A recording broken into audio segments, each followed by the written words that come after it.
It's the High Stakes Fantasy Football Show on Better Sports Network.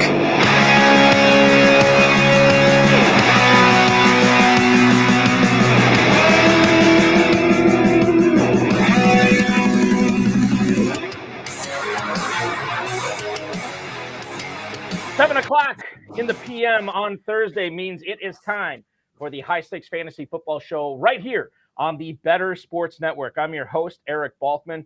You can find me on Twitter at Eric Balkman. You probably know me from the FFPC, the High Stakes Fantasy Football Hour, the RotoViz High Stakes Lowdown, amongst other things. And I want to welcome in my special guest co-host tonight, joining a long line of FantasyPros legends to co-host the show with me. We've seen Thor Nystrom. We've seen Derek Brown. We've even seen Pat Fitzmaurice. But tonight, we get our first taste of the mind of FantasyPros' own Andrew Erickson. You follow him on Twitter at Andrew Erickson _. Welcome in, buddy. Thanks so much for joining the show. Eric, thank you so much for that introduction. When I'm just put into a tier with those legends that you listed off, I'm just honored to be on the show. And I love your Twitter bio, because who wouldn't want to follow you when they read this? Make it easy for you to win at fantasy football is your goal, right? That should be everybody's goal. Let's make fantasy football. It's already fun. We obviously know it's fun, but when it's easy, man, that's even better. How long have you been with FantasyPros? How long have you been in the industry? If you can get the quick and dirty bio on yourself here. Yeah, so this will be my second year full time at FantasyPros as a fantasy football analyst. I was previously with PFF for two seasons as a full-time guy there. And before then, I was doing some part-time work, Gridiron Experts, fantasy data, a couple spots here and there, just picking up work. But yeah, I mean, talking about fantasy, creating content about this game that I'm absolutely in love with. I could not ask for a better full-time job. That's fantastic. And I'm glad we're having you on tonight, because you're very knowledgeable about the game. Not only that, but FFPC and FantasyPros are partners this year on the FantasyPros Championship, a contest that is going to pay out a $1 million grand prize. The prize pool from the mid-stakes contest from last year, it's up, I want to say almost 30%, maybe 35% as far as what we're paying out. And $1 million for just a $350 entry fee for a grand prize. That's fantastic. So make sure you're registering for that at myffpc.com. Don't forget, the main event slow drafts are already going on as well. That's another competition that we have. That's a $1 million grand prize. And if you want to play dynasty fantasy football, which I know Andrew Erickson has a lot of knowledge on that as well, you can do so 365 days a year fantasy football dynasty leagues at myffpc.com. 1,400 plus leagues over the last decade and more, and we've never had a league fold. So make sure you're registering for that, myffpc.com, plus all the other leagues and formats we just don't have time to mention over at myffpc.com. Shout out to our producer, Anthony Rivera. Coming up on tonight's show, we're going to get into the news in the first segment. Obviously, a lot of news with the running backs and not getting paid. How does that affect you for fantasy? How should it affect the way that you draft these players? We're going to get into that. We also have not had the chance on this show yet to talk about DeAndre Hopkins, the newest member of the Tennessee Titans. How does that affect Treylon Burks, Chig Okonkwo, Ryan Tannehill, and more? We'll get into that. That's all in the first segment. Coming up in the second segment, we're going to talk about some of the values that you can get in the FantasyPros Championship right now. Who are the players that Andrew Erickson thinks are coming at a discount that you should have on your team as you begin your quest, or maybe continue your quest for a $1 million grand prize? We're going to get into where does Andrew stand on certain players, certain polarizing players drafted pretty high up in the FFPC leagues and obviously the FantasyPros Championship leagues. We're going to get his thoughts on where he stands on those. And then to wrap things all up tonight, Andrew has a ton of 0 RB best ball targets. So if you're in the FFPC best ball tournament, gunning for that $200,000 grand prize, you decide you're going to go 0 RB in it, we're going to examine some of the running backs you should be looking at. And I would imagine that's going to cover you for a lot of contests with the FFPC as well. So it is a massive show tonight. It is huge. We're going to get into a lot of stuff tonight, and we're not going to get into it unless I stop blabbering. So I'm going to do that right now and let Andrew take over. Let's talk about this Saquon Barkley thing. So we found out that Barkley, Pollard, and Josh Jacobs could not come to terms on a long-term deal with their respective teams by the deadline, which was earlier this week, which means they now have to play the season on the franchise tag if they choose to sign it. Saquon Barkley has already threatened to sit out the season. Now, here's where I stand on this. As I look at the ADP data for the Fantasy Pros Championship, Andrew, right now, over the last 3 days, you are looking at Saquon Barkley as the 7th running back off the board, falling to the middle of the 2nd round. We covered a live draft on one of my other shows for the FFPC, and he fell to the 208 on Tuesday night. So he's looking as a mid-2nd round pick. I am totally assured that he is going to play this season. What I am a little bit nervous about is the fact that he probably is going to sit out training camp and the preseason, and he's going to report right before week 1. My concern is him staying healthy. How can you avoid literally everything over the course of late July, all of August and early September, and still somehow come into fighting shape and be the guy that you were last year to stay healthy? That's my concern. Now, I still like Barkley in the middle of the 2nd round, but it's not without reservations. How would you tell the viewers tonight to handle Saquon Barkley in their fantasy football drafts right now? I think for me, I stand with you that I do think he's going to end up playing. Like, I'm not concerned about him holding out into the season. Think that the New York Giants are going to find a way. He's going to find a way. He's not going to sit on this money like in a Le'Veon Bell-esque fashion. So for me, I'm definitely want to buy the dip on Saquon Barkley.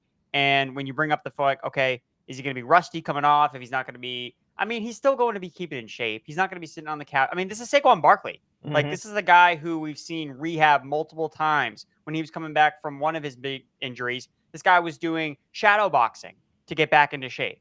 So he still wants to get his money. He's still got to play out the franchise tag. We'll see how this ends up playing out. But for me, I want to buy the dip on Saquon, and I almost prefer him in bubble wrap. Like, I mean, if he's out in training camp playing preseason games, like, those are just more opportunities where he can get hurt. We see guys get hurt in training camp all the time. So I'm not so sure that we can just pinpoint and say, oh, well, he's at such a higher risk because he's going to miss training camp. It's like, guys get hurt in training camp a lot. Guys get hurt in preseason a lot, especially when there are players that are trying to make rosters that are going to do whatever it takes to make the team. Oh, I'm going to lay a big hit on Saquon Barkley. That'll get the coaches to notice me. Not going to happen. So I think Saquon is fine, even if he misses all of training camp. He's still the RB1. No one on the Giants' backfield is going to assert themselves in any fashion to take away touches from him. So, yeah, I like buying the discount. Yeah, and obviously anybody who lays out Saquon Barkley in preseason and training camp, the coaches are going to notice him, but not for the right reasons. So this is good. I want to get into this a little bit because, listen, I'm Captain Bubble Wrap, right?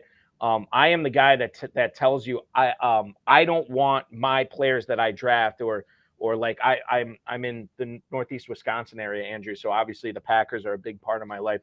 I don't want any of the Packers getting hurt in meaningless preseason or training camp stuff.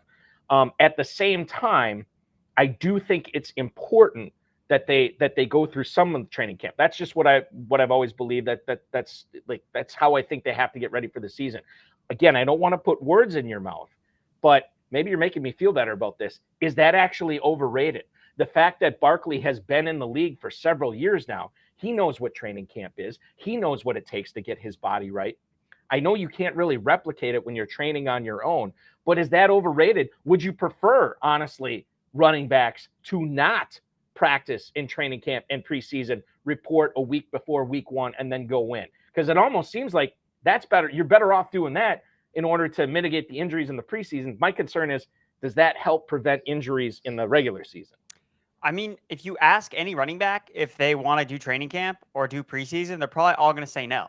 Like, that's one of the things we were talking about, Dalvin Cook, for example. Like, that's why he hasn't signed with the team, because he doesn't want to practice in training camp because he's an older player. And not to say he's even that much older than a Saquon Barkley, but Saquon Barkley knows how to get his body right. And these athletes are so into their routines. Now we have to do everything team related. Okay, that changes how I do my recovery and how I do my setup to get ready for the season. So he can still get ready for the season. And the way that the franchise tag is structured, because he didn't sign it, he's not actually going to get fined.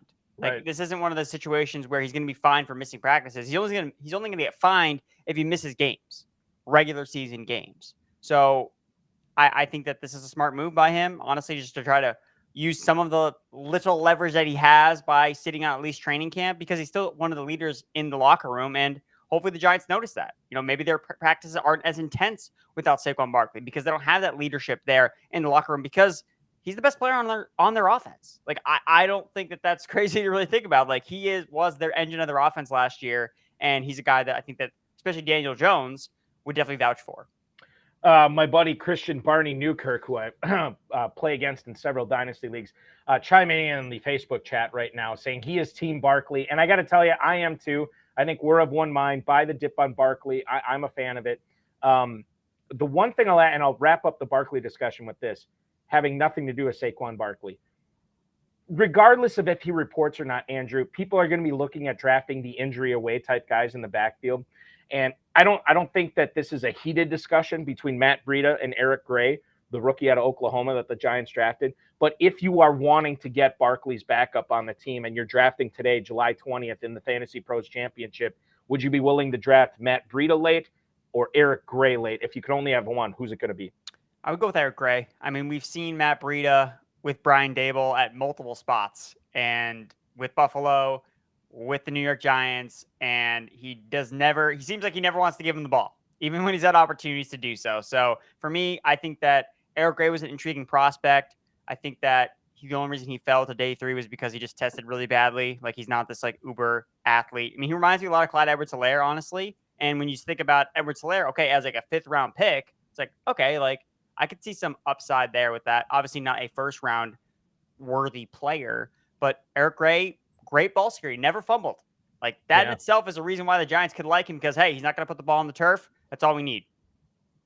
When we look at news going on right now in the NFL, there's not a ton of it. There's a lot of speculation. There's a lot of beat writers chiming in on stuff they think about, but there's not a lot of news. Well, we did get a piece of news this week in that the Lions and the Jets have hooked up on a trade.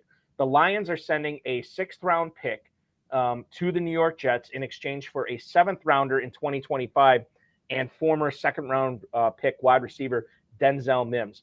Now, I don't bring this up necessarily of like, oh my goodness, we got to hop all over Denzel Mims. I'm curious to your thoughts on what Mims is going to be on this team for anybody looking to get off to a fast start in the Fantasy Pros Championship. Is Mims worth a late flyer, knowing that we're not going to see Jamison Williams on this squad for a month and a half? I'm going to say no to Denzel Mims being any type of factor. You know, Denzel Mims really made the reason he was on the roster so long for the Jets is because they liked him as a blocker. Like that's what they really valued with him, as a run blocker. And that's the kind of guy that Dan Campbell likes. Like, he likes these gritty, big wide receivers that, hey, you're going to block? Okay, then you're going to play. Like, that's where I see Denzel Mims kind of fitting here. They have 2 running backs that they really like a lot. So for me, yes, maybe we see one of these guys emerge behind Amon-Ra St. Brown, but I think it's going to be the Gibbs and Montgomery show, at least until Jamison Williams comes back, with the Sun God obviously being the number 1 target. And he will be. And I think the thing is that you know, this is interesting now, right? And you can look at, maybe Mims is more of a best ball guy, but quite frankly, when Williams comes back, Mims is a jag, right? Like, there's not that he's going to be traded to Jacksonville, but he is just a guy at that point in this Lions offense. And don't forget about Sam Laporta and Jahmyr Gibbs, who we're going to get into later on in the show as well. I was kind of hoping that Mims would come to Green Bay, but I think the Packers are good with what they have there. Rightly or wrongly, it seems like they're going to go to battle with Watson, Dobbs, and all those young guys there. I want to stick with the Jets conversation here, Andrew, and talk about Breece Hall. Officially, he was listed on the PUP list to begin training camp. Now, if we remember last year, Hall was awesome to start the season until he tore that ACL. In fact, I talked to high-stakes players during the course of the early part of last season, and they're of the mind that Breece Hall is going to be the 101 in 2023 FFPC drafts. Then he tears his ACL. This is a guy that was averaging almost 6 yards a carry. He gets Aaron Rodgers now instead of Zach Wilson, and he has fallen in the Fantasy Pros ADP now, going at the 305 as running back 11 for a guy that a lot of high stakes players were considering with the 101, not first running back, 101 in drafts this year until he got hurt, obviously. How do we handle Breece Hall, knowing the upside, but also knowing that he's on, again, the preseason PUP, which is different than the regular season PUP. But the preseason PUP is where Breece Hall is right now. We're drafting right now. How do we handle Breece Hall when we're on the clock and it's the mid-3rd round, which is where he's going right now? It's easy. You press the draft button on Breece Hall. So the thing with me with Breece Hall is, okay, Maybe he misses week 1. Maybe he doesn't start the season out super hot out of the gates. It's to be expected coming off a major injury, but Brees Young is young. Brees Hall is young. Like that matters. That means he can recover from these types of injuries faster than older players can. And last time I checked, you don't win your fantasy football championship in September or October. Like, you win it during the playoff weeks, just like in the Fantasy Pros Championship, where those playoff weeks are so heavily weighed based on the prize structure and the payout structure. So, yeah, maybe Brees Hall's not firing on all cylinders to start the year. But when the chips are on the line, like, you want to have Brees Hall on your team. So that's why I think you should still be drafting him in the 3rd round. Again, he would be a first-round pick if he didn't get hurt last year, potentially the 101. And when you draft Brees Hall in round 3, you know that in the back of your mind, you can now adjust your draft strategy and target some other running backs that may have better seasons to start the year. Mm-hmm. Look at the Saints situation. Okay, you draft Brees Hall, and then you make sure you scoop up Jamal Williams because, he's going to be the starter for the first 4 weeks because Alvin Kamara is suspended or something along those lines. Samaje Perine. I'm going to grab him because I think Javonte Williams is going to be slow to start the year. So there are a lot of ways that you can build your roster by still grabbing the upside of Brees Hall and mitigating the risk at the same time by the picks that you make later in the draft. So I think what I want to get into with this is not necessarily because I took Brees Hall in the Scott Fish Bowl. Like I'm fine with that. And again, with the Fantasy Pros Championship or any national contest like the Scott Fish Bowl, you're trying to beat thousands of other teams. Brees Hall is a key to unlocking a few doors in order to do that. So I get it. If somebody is not believing in Brees Hall, if they don't think that this is going to be his year, or if they think that there's going to be some certain, backlash or fallout from him rushing back to try to get to the start of the season, and they don't want to draft Brees Hall, there are a few other running backs that they can look at later on in the draft, led by Michael Carter. Obviously, we saw what Zonovan Knight did last year, Bam Knight, and then the rookie, a player that, I talked to a lot of dynasty players prior to the NFL draft, and they were so high on Israel Abanikanda. Not necessarily high in him now because of the landing spot, but these 3 players are all still being drafted in 20-round redraft leagues like the Fantasy Pros Championship. Andrew, I look at the running backs here. If you don't like Hall, you should like one of these guys. Which guys should you like?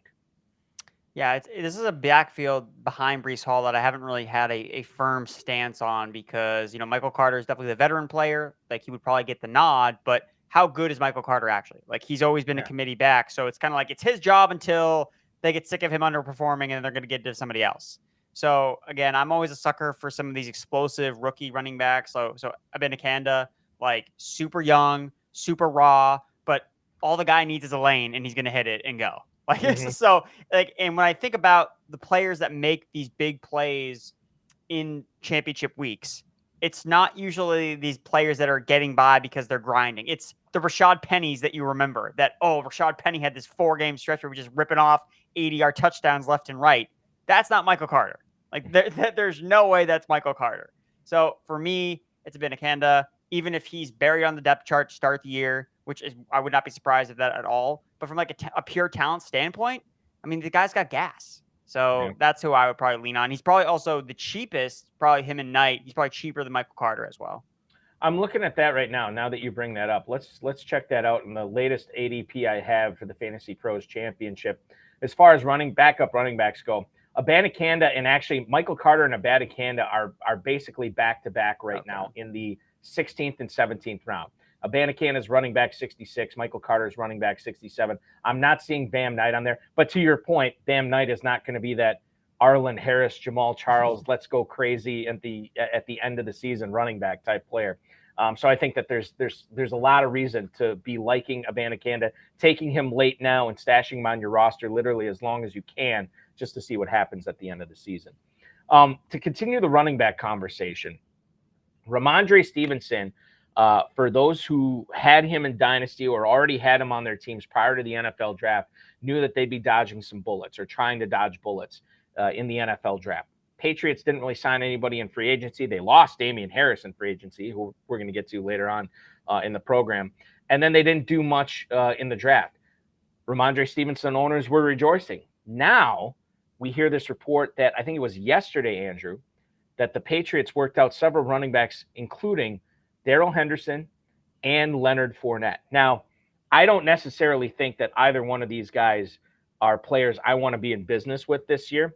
But the thing that it brings up in my mind is, okay, now that I know that the Patriots are actively looking for somebody to add to their roster that already has, Kevin Harris, Pierre Strong, Stevenson, what have you, is Stevenson still a smart choice as the 9th running back off the board at the 303, ahead of guys like Breece Hall, we just talked about, Josh Jacobs, Jahmyr Gibbs, and Najee Harris? Your thoughts on Ramondre Stevenson after you saw that the Patriots worked out these veteran running backs?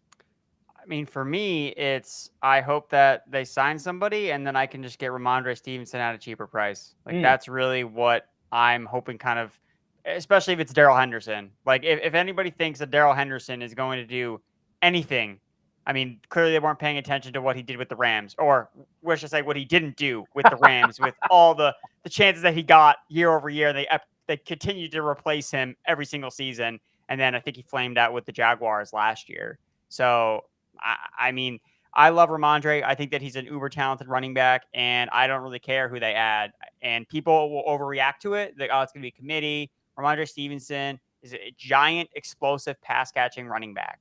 Like, he checks off all the boxes of a fantasy running back that you would fall in love with. And we saw it last year. He's still going to be the engine to this team. And even if they bring in somebody, I mean, they brought in James Robinson, and then they cut him. And people were worried about James Robinson. So I'm not worried about any of these players. Fournette is way past his prime, and Darrell Henderson has been a Jag, is a Jag, will continue to be a Jag. In more ways than one, as we pointed out. I think the thing with Stevenson is, like, if he just, I've seen this movie before. I know how it ends. There is going to be a dip when and if the Patriots sign a running back. You're right. If they sign Fournette, if they sign Henderson or somebody, Stevenson will fall in drafts. He's not going to be going in the early 3rd. Does he fall to the 4th round? I don't know about that. But the fact that you can get him in the mid to late 3rd, and there's going to be a period where you're going to be able to cash in on that in the Fantasy Pros Championship. That's why I always encourage people to draft early to take. I mean, Biplab Mandel, a guy who's won I don't know how much money playing in high-stakes fantasy football in the FFPC, was on Twitter today saying, like, this is why you draft early, because there's these pockets where the ADP shifts and you can really take advantage of it. And this is one of those things with Stevenson too. There is going to be a dip there, but I think as we get closer to when we have the FFPC live events at Planet Hollywood, you're going to see him go back up again, and then there will not be a dip that you can get right now. So I'm with you on that. Buy Ramondre Stevenson. Barney Newkirk is Team Stevenson as well in the Facebook chat tonight. We've been talking about fake Jags all night. Let's talk about a real Jag in Tank Bigsby, who apparently has wowed the Jacksonville coaching staff with his pass catching ability. I'm trying to find, I have the update here on fantasypros.com where I get this news. Garrett Ball had this update. So the Jaguars apparently think that they found their backup to Travis Etienne. Now, Etienne is going to get all he can handle in this backfield, but if Bigsby shows that he is capable of taking a couple of series away, that'll probably eat into Etienne's workload, which I don't think is a bad thing, because that's going to keep him healthy for the course of the season. So I do like that. I like Bigsby as well. This is a player that people before and after the NFL draft were in on Bigsby as far as high-stakes drafters go.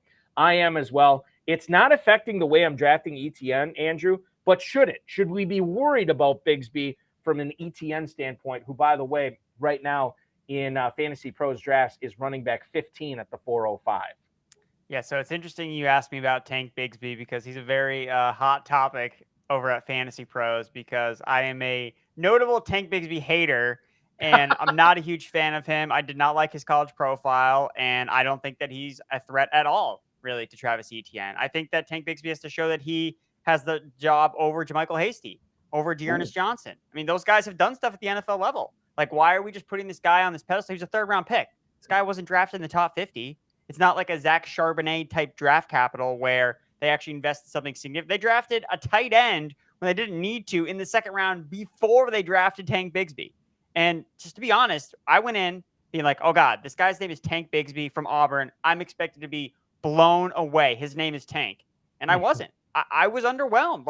And that's just my opinion. Now, it differs from the public sentiment, and clearly the Jaguars liked him enough to draft him in the 3rd round, but this is all lip service. Of course they're going to say that they like his pass catching or whatever. This is the same copy and paste stuff that you get from every team that drafts a running back, especially because I think this came specifically from the running back coach.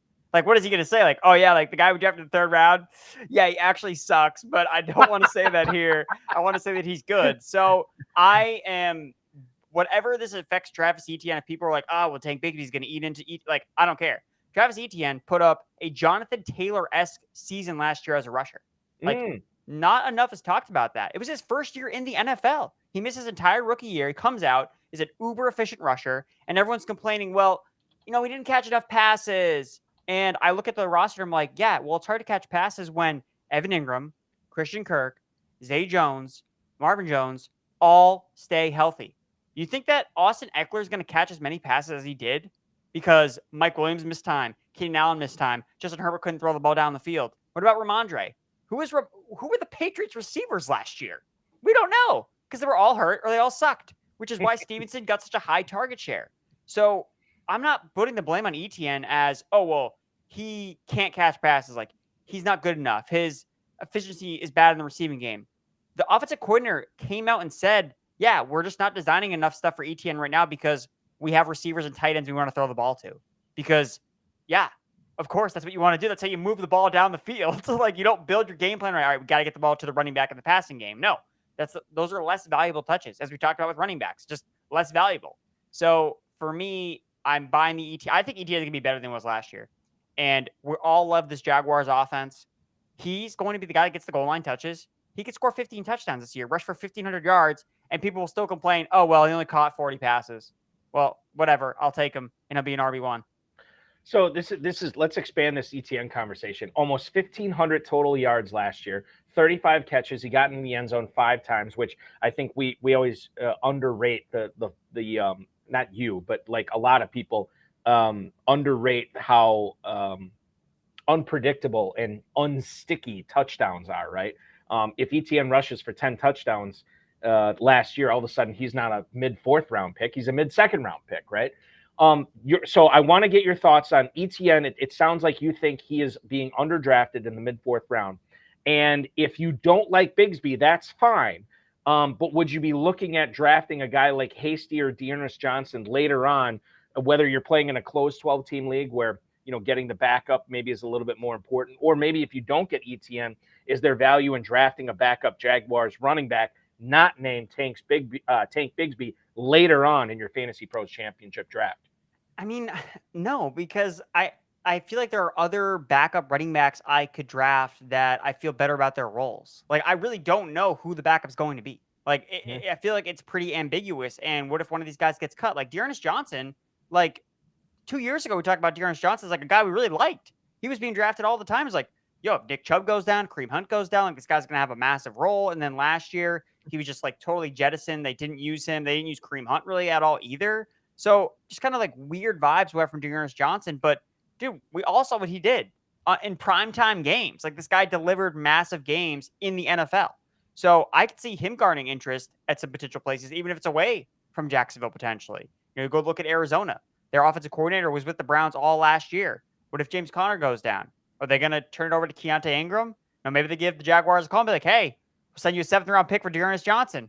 Sign me up. Let's go. Yeah. So I'm looking at guys who could put spiked weeks. It would probably be Dearness Johnson. But at the same time, I feel like on the board, there are going to be more defined role players that I can draft instead of trying to guess out of a hat 3 different guys who's going to be the backup to Jacksonville, which may not even matter if ETN stays healthy.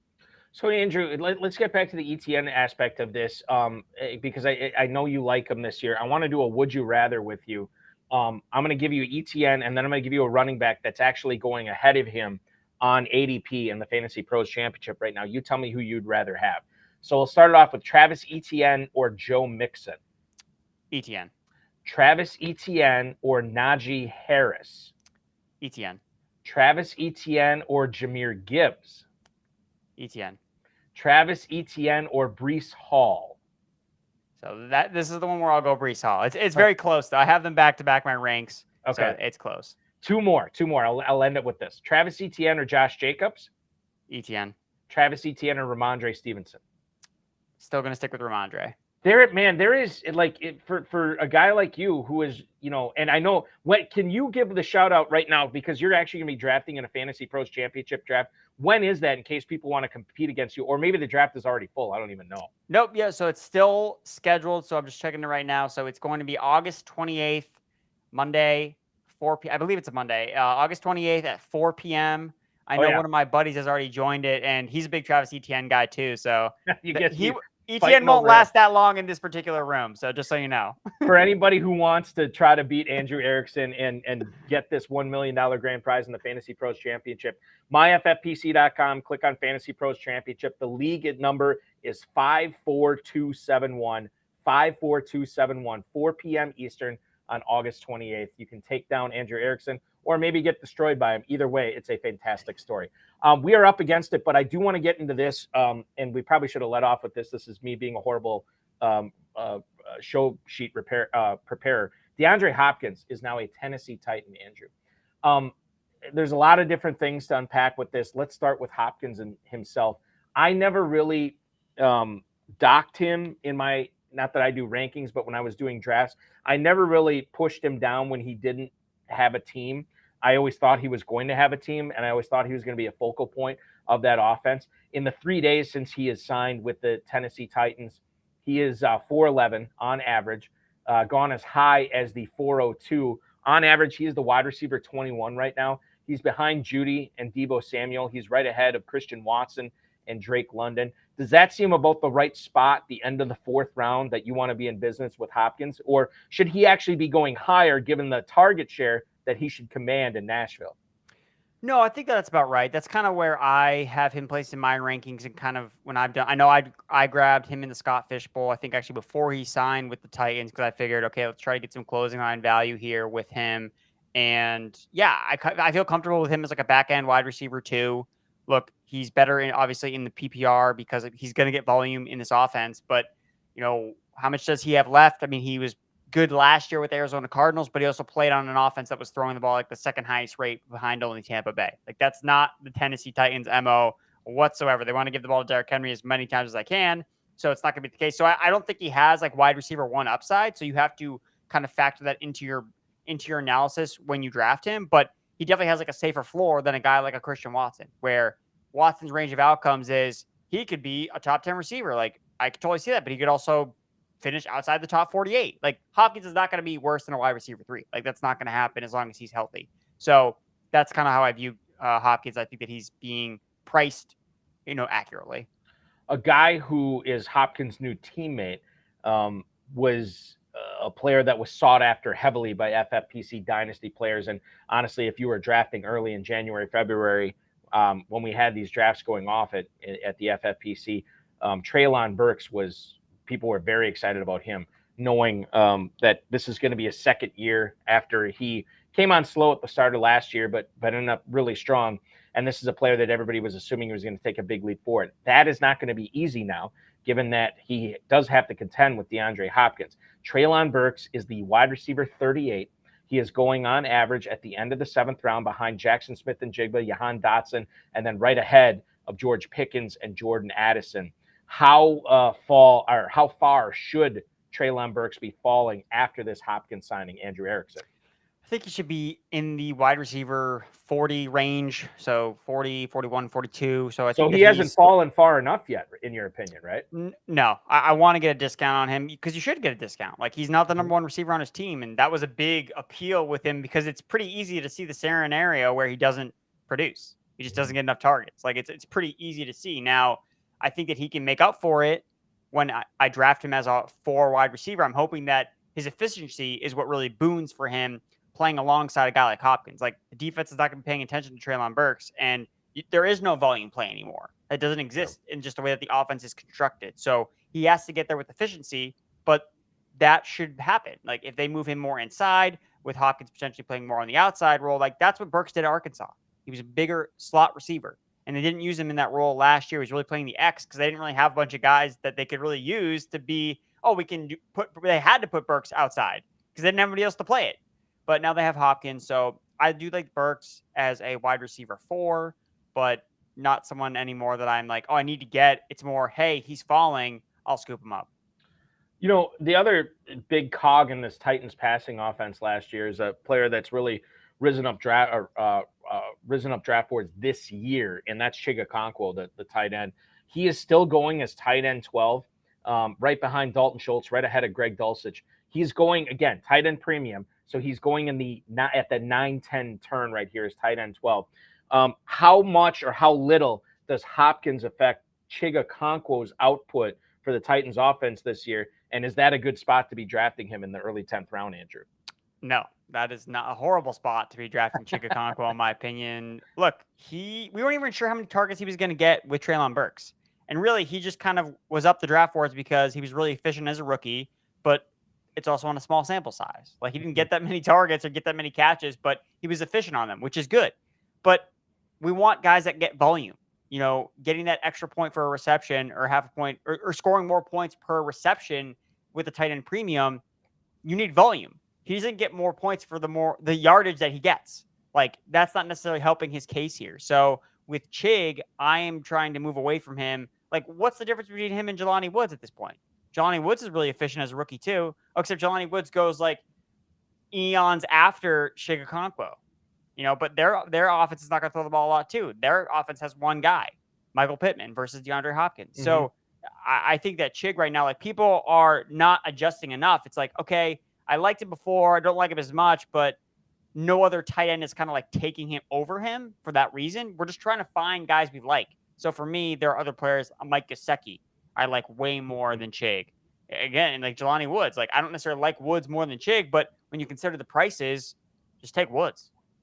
We don't have the time to get into it tonight, but as far as third tier tight ends this year, which has always been kind of like, you're basically just firing darts at a dartboard and see what happens in previous years. I don't think you're doing that this year.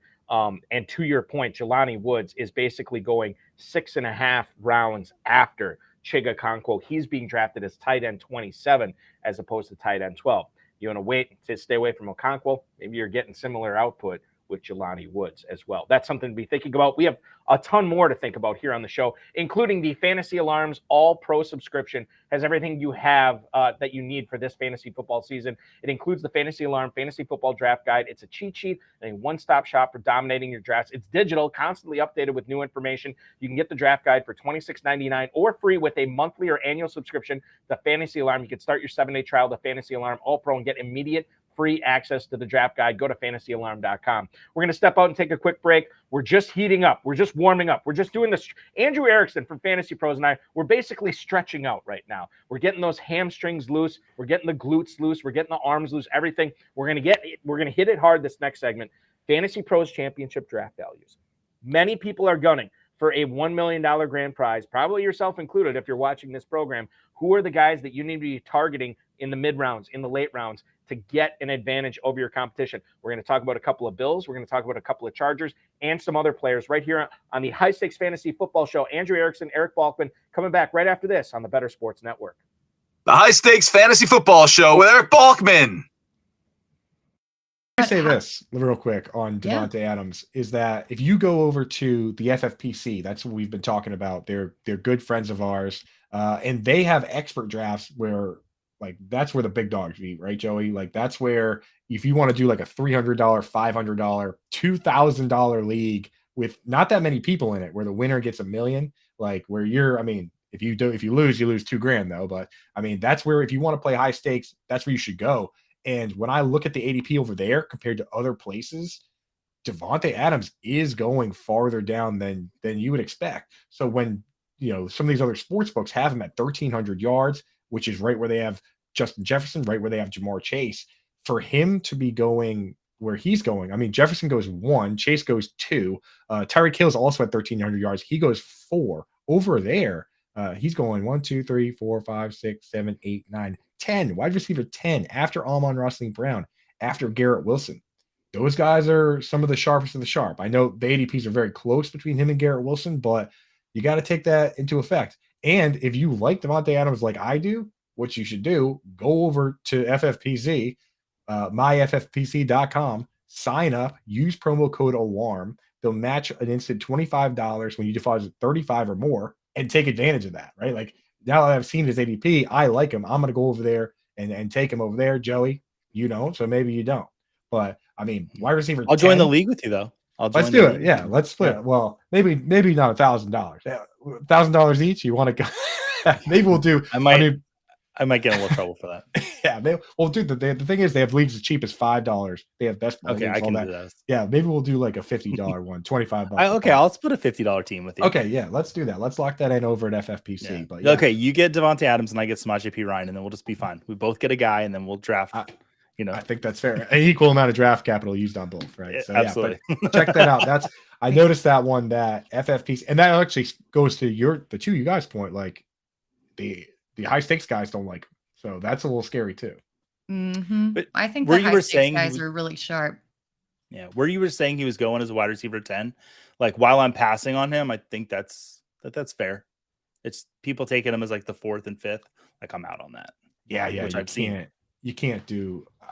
I've seen it too. And I sometimes with guys like that, I like that when that happens, where I just like, oh, nice, somebody reached for that guy, and now I don't have to think about it because he is a little scary, right? It's like, so I actually sometimes like when guys get reached on, and I'm just like, okay, I'm good.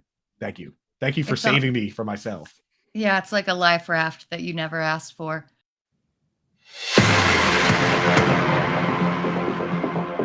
It's High Stakes Fantasy Football Show on Better Sports Network.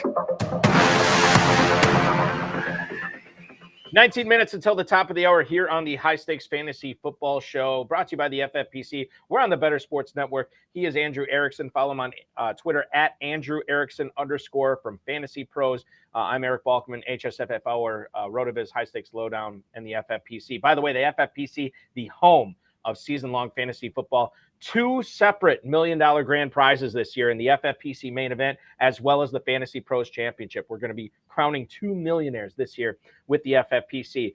You can also play in best ball leagues, dynasty leagues, our Terminator tournament, FFPC Weekly Challenge, the Super Bracket, Varsity, High Society, everything we have going on at myffpc.com. And by the way, you can use promo code ALARM at myffpc.com for an exclusive offer to get $25 off your first entry of $35 or more. That means the $35 league is just costing you $10. Go to myffpc.com, myffpc.com. Use promo code ALARM. Andrew Erickson has some draft values if you are going to be drafting in the Fantasy Pros Championship. Now, some of these players that we're going to be talking about, they're a little polarizing here, but I feel like Andrew's going to be able to defend himself well.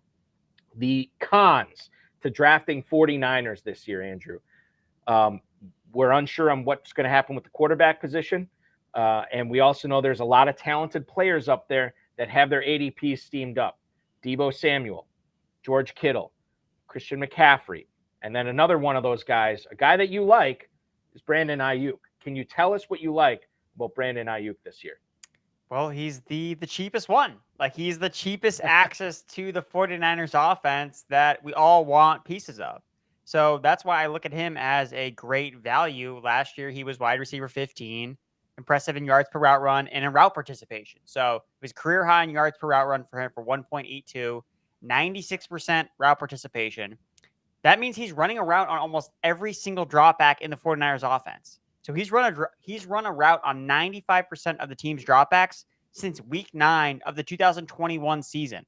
So while McCaffrey and Deebo and Kittle are all fighting for targets over the middle of the field, you know who's like always running routes downfield on the outside week in and week out because he hasn't missed any games over the last 2 seasons is Brandon Ayuk. So yes, we're expecting some of these guys to miss time, but you know who we shouldn't expect to miss time is Brandon Ayuk because he's the only one that's been able to stay healthy out of all these 49ers pass catchers. So, yes, you're drafting him in round 5 because he's technically the wide receiver 2 on his team that's loaded with weapons. But how long is he actually going to be buried on the depth chart? Like, I don't think it's going to be that long. So, for me, especially what we saw for him last year, without Deebo Samuel, he was a wide receiver 1 in points per game. So he already has a wide receiver 1 ceiling that we've already seen. We know he's good. He's a former first-round pick, and he's been productive every time he's gotten opportunities. So I am just seeing him continue to rise, continue to grow. He goes up my rank. I just think he's one of the best picks in the middle rounds that you can make. You know, you could probably win some bar bets, even with hardcore fantasy football players, when you ask them, hey, which Niners pass catcher last year had a 1,000-yard season? And I think the popular choices would be, oh, Deebo Samuel, oh, it's George Kittle, oh, Christian McCaffrey. No. It was actually Brandon Ayuk, and he did it on fewer than 80 catches. 78 catches last year, 1,015 yards, and he got in the end zone 8 times. Ayuk is wide receiver 28 right now, going on average at the 603 in the Fantasy Pros Championship, right behind Godwin and Deontay Johnson. He's going right ahead of Christian Kirk, and Mike Will made it. That's Mike Williams from the Los Angeles Chargers. Good value there on Brandon Ayuk for sure. Dave Sadowski is watching us on YouTube right now. He says he is playing in the Fantasy Pros Championship this year, gunning for that $1 million grand prize. He wants to know which sites are the best for in-season research, waivers, and rankings. I can tell you this right now. I can't play in the Fantasy Pros Championship because I am an employee of the FFPC. We put the contest on. It wouldn't work. You can't do it. Legally, I can't do it. But I do play in a lot of other leagues, a lot of private leagues, and a lot of leagues that are fashioned after the FFPC scoring. And the website that I use most predominantly, and I have for I don't know how many years now, is Fantasy Pros. I mean, tailored stuff for whatever league you're in, whatever, you're playing in the FFPC, you want insight into, waivers and, blind bidding or what have you during the course of the season. Fantasy Pros has you covered there. We've had so many Fantasy Pros guests on, so I would definitely recommend that. And I will say, too, we have a lot of smart people over at Fantasy Alarm that know what they're doing, that play in the FFPC, that have been successful in the Fantasy Pros Championship, the FFPC as well. So check out Fantasy Alarm as well. Those are the two sites I would recommend. And Andrew Erickson, I think, you're probably going to hang your hat on Fantasy Pros being a pretty good website. Yeah, that's all right. Yeah, check it out. Yes, give it a shot, fantasypros.com. Okay, should we be giving a shot to another Buffalo pass catcher not named Stephon Diggs? Well, let's talk about Gabe Davis here. This is a guy that I think a lot of people were excited about coming into the 2022 season, Andrew, based on what he did in that legendary playoff game in the divisional round against the Chiefs. 8 catches, 200 yards, 4 touchdowns. It was insane. And even in that first game, if I remember correctly, of the season, the 2023 season on Thursday, he actually had a pretty good game that game as well. Kind of let us down throughout the season, and he is paying the price for that in his ADP. Wide receiver 41. He is going off the board at the 806 behind George Pickens and Jordan Addison. He's going right before Elijah Moore and Quentin Johnston. So why is Gabe Davis a player that we should be paying attention to? Again, when we're trying to win a 7-figure grand prize in the Fantasy Pros Championship, how can Gabe Davis help us get us there? Well, basically all the reasons we liked Gabe Davis last year are still there, except now he's half the price that we had to draft him at last year because we steamed him up so much that we basically made it impossible for Gabe Davis to actually pay off his ADP. And that's what ultimately hurt us because at the end of the day, he still ended up finishing the season as a wide receiver 3. He was a boomer bust wide receiver 3, but those boom games were massive. He finished as a fantasy wide receiver 1, so inside the top 12 at a higher rate last year than Devonta Smith and the aforementioned Brandon Ayuk. He had more top 12 finishes than Mike Evans, Tyler Lockett, DK Metcalf, Chris Olave, and another 49er, Deebo Samuel. He ranked top 10 in total routes run per game and was ahead of Stephon Diggs in total routes run. 22nd in red zone targets, 13th in deep targets. And who did the Bills add this offseason that we're afraid of? This guy's going to eat into Gabe Davis' playing time. Dalton Kincaid, a tight end. That's what I was going to ask you. What's the impact on him? It sounds like it's minimal for you. Yeah, for Gabe Davis, who's the perimeter X wide receiver on this team. Like, they don't have anybody else on this roster that's going to vie for snaps with Gabe Davis because no one on the team proved that they could take Gabe Davis' job last year. Right. So why do we expect him to lose his job this year? So for me, he also dealt with an injury. Josh Allen got banged up at the end of last year as well. So I think that Gabe Davis is just the quintessential post-hype sleeper where we were all really high on him. He didn't deliver. The price is now super suppressed, but all the reasons that we still liked him are still there. So I'm willing to go back to Gabe Davis, especially with he's just so cheap. I think for anybody who, sometimes, and this is something I've battled with, when I hear people talk up a player that I do not like or whatever, I oftentimes tune out. And maybe some of you did tune out there like, Andrew Erickson's crazy. I'm not drafting Gabe Davis. I'm just going to tell you this right now. You don't have to like Gabe Davis to draft him this year. as Andrew pointed out, wide receiver 41. This guy is going so late. He's never gone this late before, except for maybe outside of his rookie year. And he's in one of the most prolific offenses in the NFL. You should like Gabe Davis, but if you don't, that's still not reason enough not to draft him, given how low he is going in drafts right now. Let's talk about his teammate in Buffalo, his new teammate in Buffalo, who was in New England last year. Now he's in Buffalo. It's Damian Harris. This is another player. I'd have to look at my Scott Fishbowl team again. I either was going to pick him and I got sniped, or he's on my team. But this is a player I was looking at. Running back 41, Andrew, right now. At the 10:04, behind Devon Achane, Jamal Williams, right ahead of Jerick McKinnon and Tank Bigsby. Harris in Buffalo. No Devin Singletary there anymore, by the way. And I guess we should bring up the James Cook aspect as well. Now, James Cook is going as running back 31 in the early, basically at that 7-8 turn, right? So he's going about 2 rounds ahead of Damian Harris. Why should we be paying attention to Damian Harris this year, my friend? Because Damian Harris has a chance to lead the NFL in touchdowns, rushing touchdowns. Remember, 2021, Damian Harris tied for second in the NFL with 15 rushing touchdowns. 18 of his 20 career touchdowns have come from inside the 20-yard line. This guy is a red zone machine. And what have the Bills done this offseason? They've added offensive linemen, especially at the interior. They've talked about, okay, maybe we don't want to use Josh Allen as a battering ram at the goal line. We want to protect him. We want to protect our franchise quarterback. We saw him get banged up last year, and what do you know? That didn't work out in their favor. They needed a guy that could rush between the tackles at the goal line. Devin Singletary couldn't do that. Damian Harris has done that at multiple stints, and the Bills have seen it firsthand. There have been so many games, Patriots-Bills, where Damian Harris has run wild over Buffalo's defense. So they've seen it. They've seen it work. And I think they're going to deploy Damian Harris in this goal line rushing role, and that's going to lead to a lot of touchdowns. If I'm going to push my chips in on a guy being this year's Jamal Williams, it's Damian Harris. And I think that's important to remember, too, because this isn't just lip service that we think, oh, Josh Allen, he's going to regress to the mean he's not going to get that many rushing touchdowns. This is something that both Allen and McDermott have talked about in not having Allen rush the football as much as he did the last couple of years in order to prolong not only his NFL career, but prolong how many snaps he's going to be out there over the course of the season. And then the Bills went out and got Damian Harris, a guy who's had more than a few really good games running the ball with New England. Now he goes to Buffalo. No Devin Singletary there as well. Are you staying, given how everything you've talked about with Damian Harris, are you staying away from James Cook in the 8th then because you think Harris is the better value in the 10th?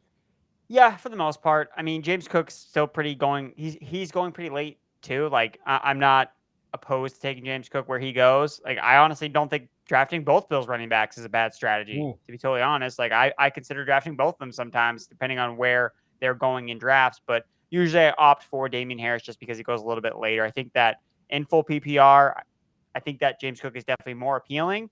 But in any format that is really touchdown heavy, the half PPR, Damian Harris is definitely the guy I want. Ever since Tyreek Hill left Kansas City, we've been, to borrow a drug reference, which maybe I shouldn't be borrowing, we've been chasing that dragon, right? We've been chasing the dragon of the Chiefs wideouts, right? Who's going to be the guy?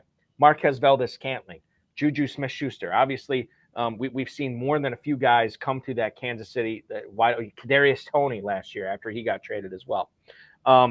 Now, none of them, I would say, have been even sniffing a top 12 receiving season, but that doesn't mean they don't have fantasy value. A guy I missed on in a lot of my drafts, my dynasty rookie leagues last year, Andrew, probably because my Packers fandom had me drafting Christian Watson all over the place, but I missed out on Sky Moore. I don't have him anywhere. I have a chance to fix that this year in my redraft leagues when I'm drafting, these new teams. Should I be looking at Sky Moore this year? Is he a value right now for you in Kansas City? 100%. Because what we're hearing out of Chiefs camp, besides the fact that, Kadarius Toney has, wide receiver 1 potential, is that Sky Moore is going to play the slot. Like, that's the role that we want Sky Moore to play. It's what he played at college when he was his most efficient. And last year, he couldn't have that role because Juju Smith-Schuster was the team's main slot receiver. Mecole Hardman was the team's main slot receiver. They used both those guys ahead of Sky Moore, and those guys were mostly effective when they were both healthy at points last season. But You look at what happened last year. After Juju got hurt in week 10, Sky Moore led all Chiefs wide receivers in targets over the next 2 weeks. 12 targets, 10 catches for 99 yards, over 3 yards per route run as the team's primary slot receiver. We just look at the games where Moore popped off and just saw more volume. Any game where he at least ran 10 slot routes, he saw 6 targets. He had at least 2 catches in 5 games where he at least ran 7 slot routes. Like, this isn't a lot of slot routes, but when he was inside operating as the team's primary slot receiver, he was getting targeted. And this is the role that they're projecting him to play, that they want him to play in 2023. So I love Sky Moore coming out. It's not really surprising to me that he didn't hit the ground running as a rookie coming from such a small school system like a Western Michigan. So I mean, dare I say, the sky's the limit. God, Jesus. Andrew, how many kids do you have? Because that was a fantastic dad joke. Joey P and Derek Brown always talk about how I'm great with the dad jokes, even though I am not a dad as far as I know. Well, listen, you are dialed in for that portion of fatherhood. If you ever get there, when you get there, you are dialed in on that. Sky Moore, wide receiver 49 in the Fantasy Pros Championship. Right now, he's going at the 10:03 behind Jamison Williams and Rashad Bateman, right ahead of Zay Flowers and Romeo Doubs. I want to stay in that same division, talk about a couple of players in Los Angeles this year. And we've been talking a lot of mid-round choices right now. Let's go with somebody who is actually going a little bit higher than some of these players. That's Justin Herbert. Now, he has an ADP of 5'11 right now. He's basically, I still contend that Justin Fields cannot talk about how great he is, by the way, in this offseason. Talking about he's one of the greatest one of the top 5 greatest running quarterbacks of all time. Talking about how he's going to break the single season passing yardage. He's going to break 4,000 for the Bears this year. Hey, that's all fine and good. He was my first pick in the Scott Fish Bowl. I hope that it works out for him, but I remain skeptical. I still think he is going to catch Justin Herbert here before the start of the season because of that running potential, but maybe he shouldn't. Maybe Herbert should be the 6th quarterback off the board, and maybe he should actually be a little bit higher. Why is Justin Herbert a value right now, Andrew Erickson, at the 5'11 pick in the Fantasy Pros Championship?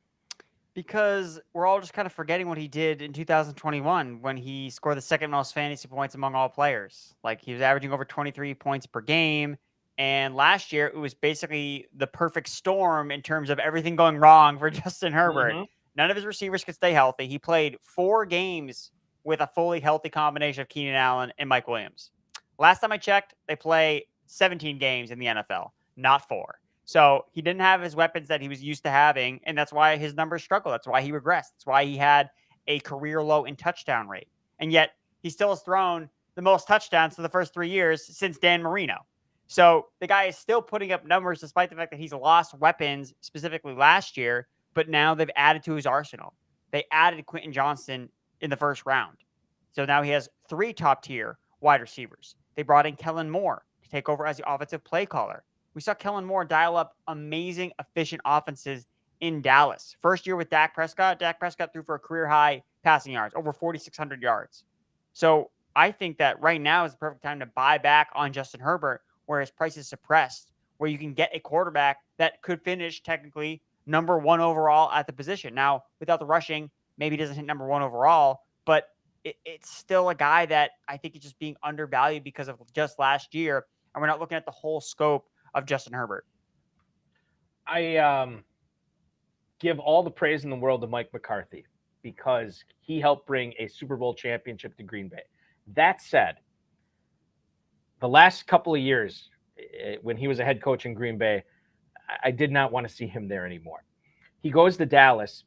They decide basically, and I don't know who made this decision, but Kellen Moore moves on from Dallas to Los Angeles. And Mike McCarthy said something to the effect of, yeah, Kellen just wants to pass all the time without really concern of what it's doing to the defense or what have you. And I said, that's a fair point. But at the same time, I want to draft fantasy players that are playing for Kellen Moore. I want to draft the pass catchers that are going to be going pass all the time.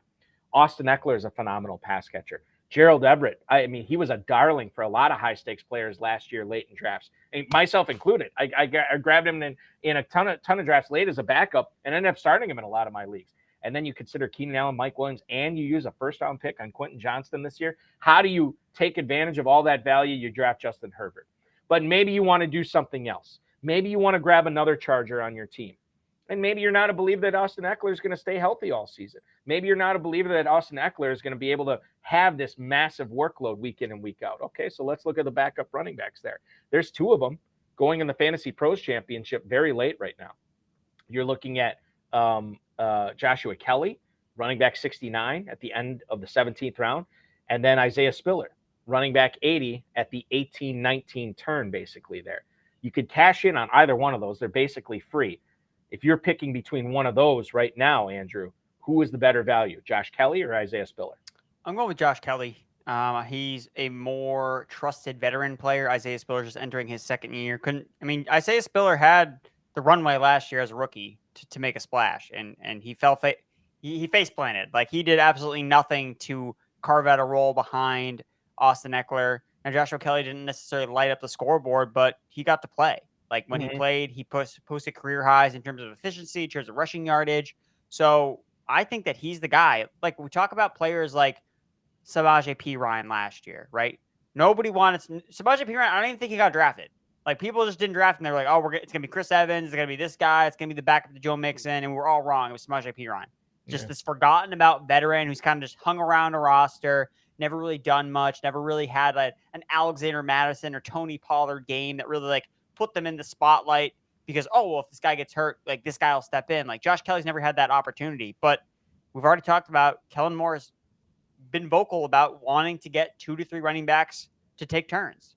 We saw that in Dallas. Zeke and Tony Pollard both played a lot for that offense for multiple years.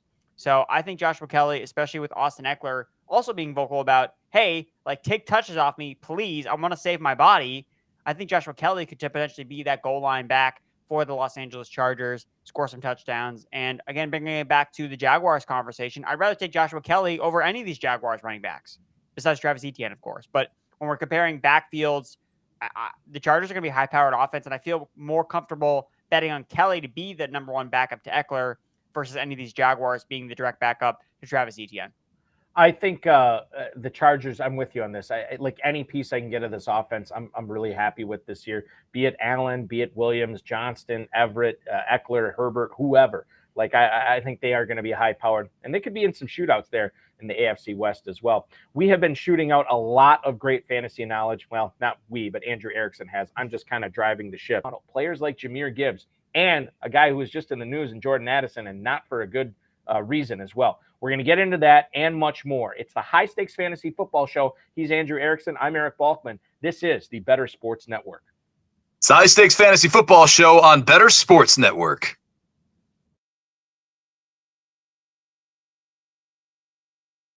What can we expect from you out there on the track tonight? Listen, I have a wife, 2 kids. I have, full-time jobs. I'm never nervous. I don't even know what that word means. Can you explain what nervous means? No. I'm ready to have fun. I've never done anything like this before. I got asked to be a part of this. This is fascinating. Like, it's so cool to just look around and see what goes on here. So I'm just excited to get out on the horse. And you want trash talk? Is that what you're asking me for? No trash talk. I hope everyone does well. All right. Everyone's going to do well, but it has to be a winner. So give me your trifecta. Who's going to come in first, second, and third? Heat. I will go Maria 1, me 2, Willie 3, Moose goes 4th. Well, it's very simple. I won this event last year. I won my heat, and so the defending champ has to be the favorite. Now, that makes me a little nervous just because I feel like it's hard to repeat. There's a little pressure when you're the favorite, but that being said, I'm still optimistic. So your heat, it's you, yes, Moose and Keith from Better Sports Network, and Willie Colon. I think Keith might be my stiffest competition, and I asked for this because I actually recruited Keith, if you didn't know. So Keith, if you win, you're welcome. Malusis is very good. I mean, he knows what he's doing, but I'm going to go with Maria.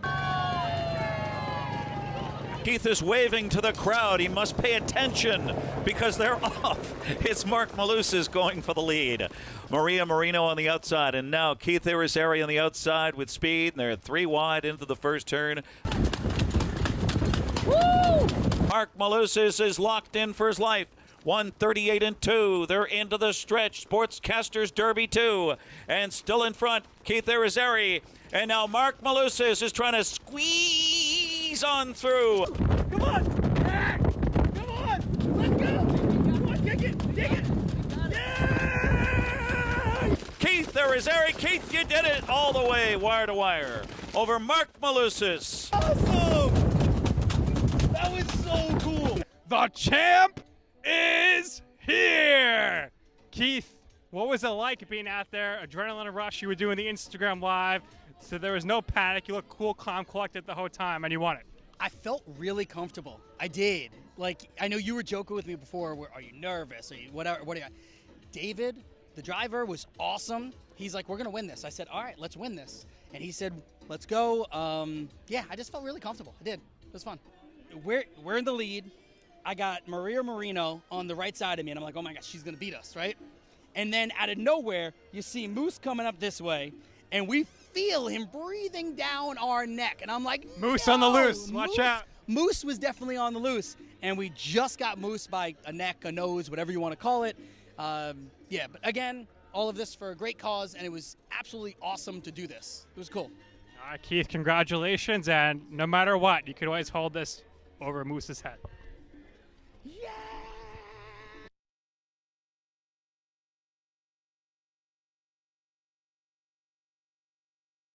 High Stakes Fantasy Football Show on Better Sports Network.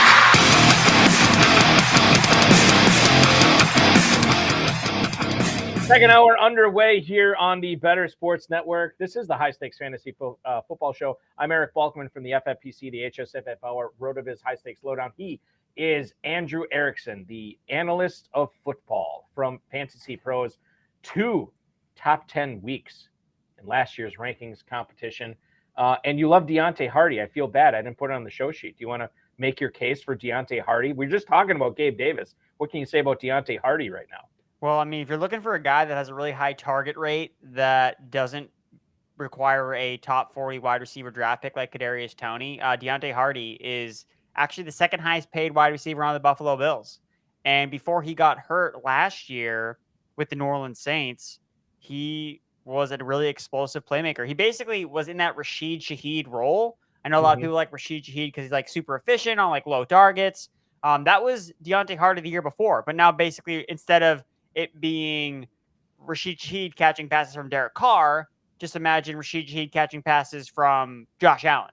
So that's why I like Deontay Hardy. Also went to school very close to where I grew up. So I've kind of been a sucker for that reason. He's also changed his name a bunch of different times, and he's always like popped off and some of these like efficiency metrics, whether it's target rate per route run, yards per route run, and he's a very good punt returner. So something I look at, he's a very explosive player. You know, I have had conversations with high stakes players, and I can think of, I'm not going to say their names, but I can think of 2 for sure in my head. And I think a third one were telling me Deontay Hardy this season, Bulky. Deontay Hardy, be watching for him. And he's starting to creep up in drafts. He's still basically free, but now we have Andrew Erickson on board as well. Now, you're in Massachusetts. Does this mean you're a Patriots fan, or have you, since you've been in the industry, you're just like, I'm not a fan anymore. I just like watching football? Well, luckily it really transitioned well. Like once Tom Brady moved on, I became a bigger, person in this space. So I was able to kind of shift focus to more fantasy stuff because the Patriots have obviously not been as good since they lost Tom Brady. Go figure. But obviously I'm still a Patriots fan. I actually go to training camp every single year to try to, do some boots on the ground type of analysis. And one of the biggest things I learned when I first went was when they first signed Jonnu Smith and Hunter Henry. There was like a big debate, like, oh, is it Jonnu? Is it Hunter Henry? And I was firmly on the Hunter Henry side of things because I noticed that he was Mac Jones's favorite target in the red zone. Every single time they were always using him in the red zone. They never used Jonnu Smith. And what do you know? Hunter Henry's first year, I think he caught like 8 or 9 touchdowns from Mac Jones. So very productive season. So I'm hoping this year when training camp starts next week, I can get some looks on Juju, on Mike Gesicki, who I like as a late round tight end. Like, where is he lining up? Is he actually like being used more like a receiver? So things like that. And I obviously got to see my guy Ramondre and see where he is in the depth chart. See how much he has on that RB1 role. For more information on that, when Patriots training camp opens in less than a week, follow Andrew on Twitter at Andrew Erickson _, and he will give you the lowdown on JJSS and Gesicki as well. Okay, this is a redraft segment. However, Andrew writes a lot of dynasty content as well. We love Dynasty Fantasy Football on the HSFF show. And if you want to participate in fantasy football literally every single day of the year, where the 4 months we get during the fall and winter isn't enough, register for a Dynasty startup draft at myffpc.com. They start at the $100 level as far as entry fees. They go all the way up to $5,000. So whatever your budget is, we have a league for you there. We've been doing Dynasty Fantasy Football for well over a decade, 1,400 plus leagues. Not a single one's ever folded. You don't have to worry about being the commissioner or a shady commissioner or anything like that. Go to myffpc.com and enjoy the Dynasty experience we have there. myffpc.com. Okay. In the Fantasy Pros Championship, I tried to collect some polarizing names here, and I don't know how polarizing these guys are, but I feel like if they're not polarizing, I think you have a strong take on it. So I look at the first round right now. Cooper Kupp is a first-round pick. Cooper Kupp last year, for a lot of people, was the 101. People were drafting him first overall, given what he did when he was Offensive Player of the Year in 2021. Now, he has fallen. On average right now, he is going at the 105. So he went from the top of the first round to the middle of the first round. Some would say that's not a fall enough for them to be in business with Cooper Kupp. I feel like you would disagree with that. Why should we be in business with Cooper Kupp if we have the 5th pick? Why is he a good investment in that pick? We've seen Cooper Kupp play with Matthew Stafford for the last year and a half, basically, before Kupp's injury. And over that span, nobody has scored more fantasy points per game than Cooper Kupp. Like, when these two have been on the field together, Cooper Kupp scores more fantasy points than anybody else. So, yeah, I have him as my number 3 ranked player overall. If I have a top 3 pick, especially if I'm picking at the 103, I'm taking Cooper Kupp 100 times out of 100 times. Like, no hesitation for me. His medical reports have all checked out. Matthew Stafford, we're hearing a lot of positive about his neck injury that he's been dealing with. So, yes, like, Sean McVay is still there. Like, this Rams offense, I know just how bad they were last year, but it's because they didn't have the same guys. It wasn't the same offense. It was a bunch of different. Baker Mayfield was on the Rams. Do we remember that?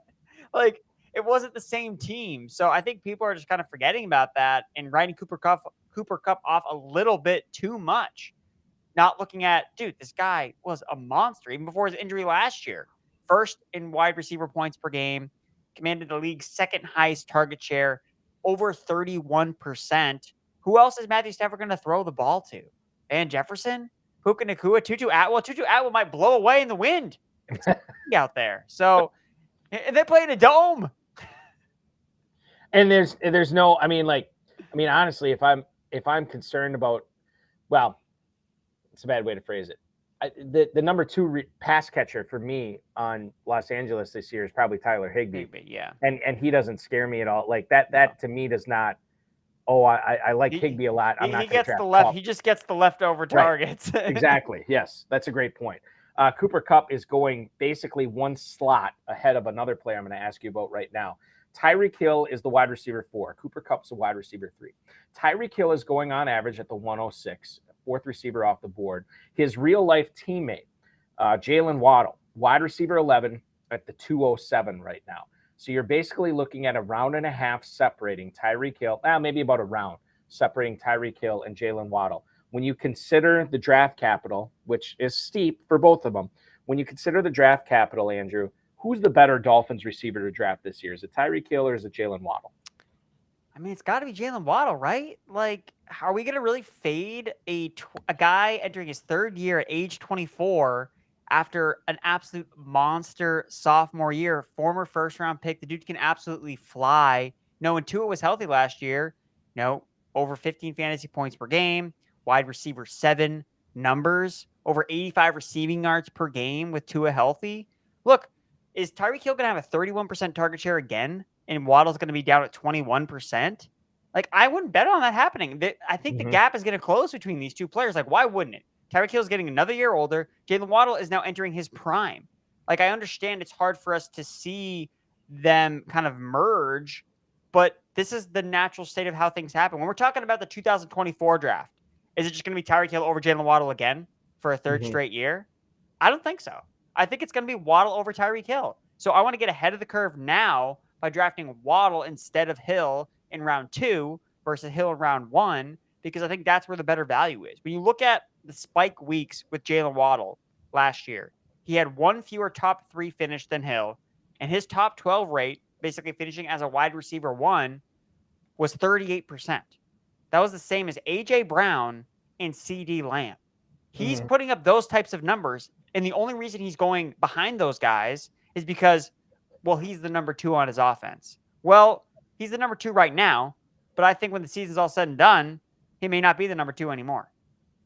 Would you, and this is from Barney Newkirk right now in the Facebook chat, would you be comfortable drafting Jalen Waddle in the mid-second, maybe even early second of the Fantasy Pros Championship, Andrew?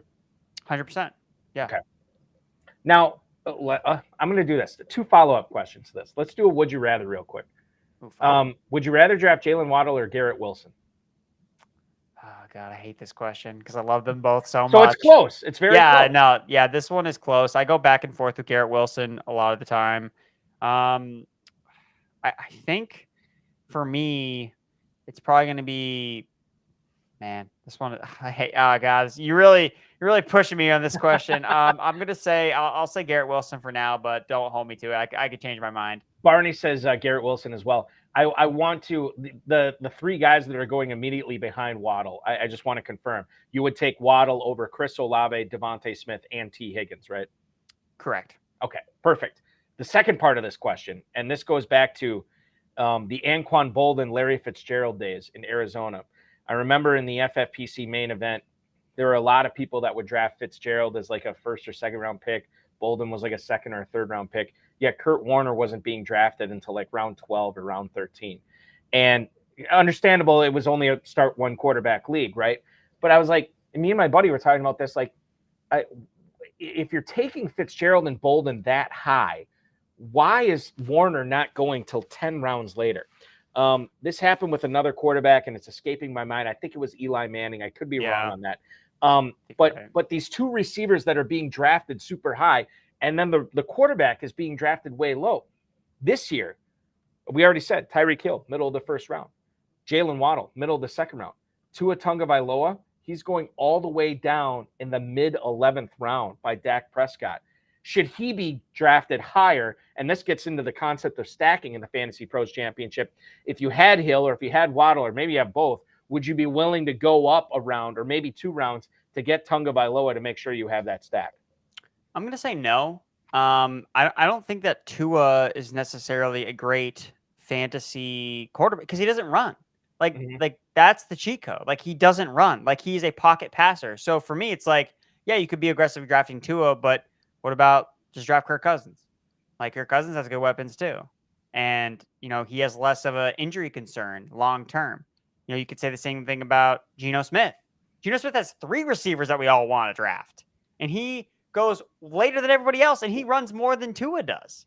So for me, it's like, yes, it's important that he has upside attached to these receivers. But at the same time, when everything was going his way last year for Tua, and I tried to point this out, I think I pointed out one of my threads on Twitter, was basically outlining the fact that when everything was perfect for him, he was healthy, he was throwing for a ton of yards, he was QB7. Like, he still wasn't a top 5 quarterback in fantasy because he wasn't running. Like, you have to post absolutely absurd, gaudy passing touchdown numbers to match the numbers of these other quarterbacks that are dual threats. And Tua just doesn't add. It's not that he adds like minimal value as a rusher. He doesn't add any value as a rusher. And from what I've seen from training camp of him just getting super bulky, he's not going to be moving the ball that much. He's not going to be running around that much because he's worried about his health. So I'm not pushing Tua up the board. I think that if he's there for you and you have a Tyreek Hill, you have Jalen Waddle, okay, it makes sense to stack him in those. And those would be drafts where I would take Tua. But I'm not reaching for Tua in a vacuum when he offers basically nothing as a mobile quarterback. Does, getting back to the Hill Waddle angle, especially Waddle, does the fact that Mike White is he's the backup there, and obviously people are concerned with Tagovailoa's health, but when you talk about Mike White as the backup quarterback there, given what we saw from him last year, is that enough confidence for you to say, hey man, even if Tagovailoa goes down, Hill and Waddle are going to be fine because this guy can ball? Yeah, I think so. And when you look at the system there that Mike McDaniel has set up, in a very Kyle Shanahan-esque way, we've seen this story before. Like we've seen backups come in for Kyle Shanahan, and what do you know? Jamie Garoppolo's out. Okay, put this other guy in. Okay, you don't miss a beat most of the time. Now we've seen it where when the fall off is so steep that it does crater the offense, which is what we saw last year with Miami. But they had nobody. I mean, they were dealing with multiple. Like it was Teddy Bridgewater, and then he got hurt, and then they're down to the third string guy. So it didn't work last year because they had so many injuries at the quarterback position. But this year they were prepared by. I thought that signing Mike White was a very savvy move, and we saw Mike White help put Garrett Wilson post strong numbers. So yeah, I think that that's very reassuring that yes, if something happens with Tua, if these concussions do come back or he suffers one, then at least you have Mike White to fall back on and feel good about supporting these two wide receivers. One of my favorite tight ends this year for redraft is Darren Waller, because he is moving from Las Vegas where he doesn't have to deal with target hog Davante Adams anymore. He goes to a situation in New York where, and I was talking about this a couple of weeks ago. I can't remember a team where their first receiver off the board is being drafted as low as the Giants are right now. Like they have a bunch of guys that could be all right. They have a bunch of guys that could totally stink it up. Shepard, Hodgins, Hyatt, all these other guys. Who am I forgetting here? Clayton. Yes, Darius Slayton as well. Going for these Giants receivers. None of these wow you at all. Paris Campbell, I guess, is another one. Wan'Dale Robinson. But Darren Waller, dude, going off the board right now as the 6th tight end in a tight end premium format like the FantasyPros Championship, you can get him in the middle of the 5th round. To me, this screams value. Like if I think it's important to get an elite tight end in this format. If you miss out on it, boy, Waller's a nice little fallback there in the 5th round. And then you are set with an every week starter at tight end. I like Waller this year. I don't know how you feel about him. Oh, I absolutely love Waller. I think I have Waller as my tight end 3 overall. Like behind Kelsey and Hawkinson, or just I have it behind Kelsey and Andrews. Andrews, okay. Yep. And it's because he's in this elite tier of tight ends that are drafted as their number 1 pass catcher. He's Kelsey, Andrews, and Waller, and that's really it. And I guess sometimes Dalton Schultz, depending on how high your Nico Collins person is in your draft room, basically with Dalton Schultz. But with Darren Waller, the injury is it just the injuries? I think that's the only reason why. Because who else? I mean, I think age plays a little part of it, but mostly the injuries. People are scared away from him. Yeah, but the thing with Waller though, and his injuries and his age is okay. So he plays tight end number 1, and we see tight ends after age 30 produce plenty. Like it's not just Travis Kelce. Like we've seen a lot of tight ends produce. It's really about just the wear and tear on the body. Mm-hmm. And when you look at Darren Waller's career, I mean, he got such a late start. Remember, he was first drafted as a big wide receiver, and then he transitioned to it with the Ravens a little bit, and then he had his first breakout year with the Raiders after his stint with the Baltimore Ravens. So I think that Waller is, I mean, they went out and traded for this player because they needed to add a dynamic pass catcher for Daniel Jones, and Darren Waller can be that guy. I mean, it's so easy for him to stand out as the best catcher because he's just surrounded by wide receiver 3s. As far as the eye can see, that's all. The Giants put a monopoly on the wide receiver 3 market. They have every wide receiver 3 that plays the slot that you could possibly ask. Jamison Crowder there too as well. I forgot about him. Exactly. So I think Waller, over the last 6 weeks of the season, he led all tight ends in yards per route run. So even though he wasn't seeing a ton of targets last year, he was still really efficient on a per target basis. So I don't think he's washed. If he's healthy, he's going to be a top 3 tight end, and he's going to give you a massive edge in fantasy football, especially in tight end premium formats. The Jets are going to be on Hard Knocks this year, and it's unfortunate because I know that they didn't want to be there, and I know that the Lions said that they would be willing to do it again, and I would have loved to see the Lions on Hard Knocks for 2 years in a row. Number one, because I don't necessarily love Dan Campbell, but he is highly entertaining to watch on television, which I love that. But the other reason is I think the only thing that is separating Jahmyr Gibbs from the end of the first round in FantasyPros championship drafts is the fact that people will not be able to see him, not only see him on Hard Knocks, but see the way his teammates and coaches talk about him, right? We've seen it in the media. Now, it's one thing to read it and say, oh, God, the Lions are really high on Gibbs. It's another thing to actually see it with our own eyes. But what we are seeing and hearing, his teammates love him. The coaches love him. The beat writers are talking him up. And what we love as high-stakes players in full PPR formats like the Fantasy Pros Championship, we love these pass-catching running backs. Now, he is currently going at the 307, the 12th running back off the board. It is my contention that as we get closer to the FFPC live events in Las Vegas coming up in early September, that Jahmyr Gibbs is going to move up. He is going to be a mid, maybe even an early second-round pick as we get there. I think now is the time to draft Gibbs because I think he's only going to go up. Your thoughts on Gibbs this year? You can get him as the RB12 at the 307 right now, Andrew. Yeah, I agree. The price point is sweet right now, and it's only going to get more expensive for Jahmyr Gibbs. I think the thing with him, and maybe it's really just this simple, is just imagine if the Lions liked DeAndre Swift. Like, guys, we were drafting DeAndre Swift last year at the end of the first round, beginning of the second round. Like, and nobody was questioning that. Nobody was batting an eye like, what? They drafted DeAndre Swift at the end of the first. Like, that was common practice. And now we're getting a rookie with a very, very similar skill set to DeAndre Swift that the Lions love. They love him. They took him 12th overall and were willing to be ridiculed for it, but they didn't care. And they still took Jahmyr Gibbs. So, yeah, I'm in on it. Like, I think you got to be. And I think that the reason he is priced where he is because of Bijan.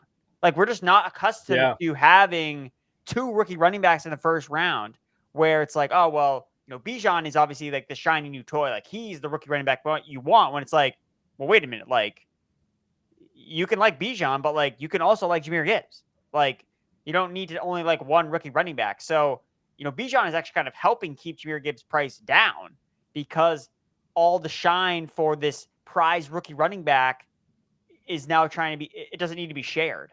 So that's why I think Gibbs is also kind of where he's going. But I mean, this is an offense you want pieces of. The Lions have been one of the best offense over the last year and a half since Ben Johnson took over as the offensive coordinator, kind of calling plays with Jared Goff. Jared Goff is a check down savant. And I mentioned it earlier in the show. They have Amon-Ra St. Brown.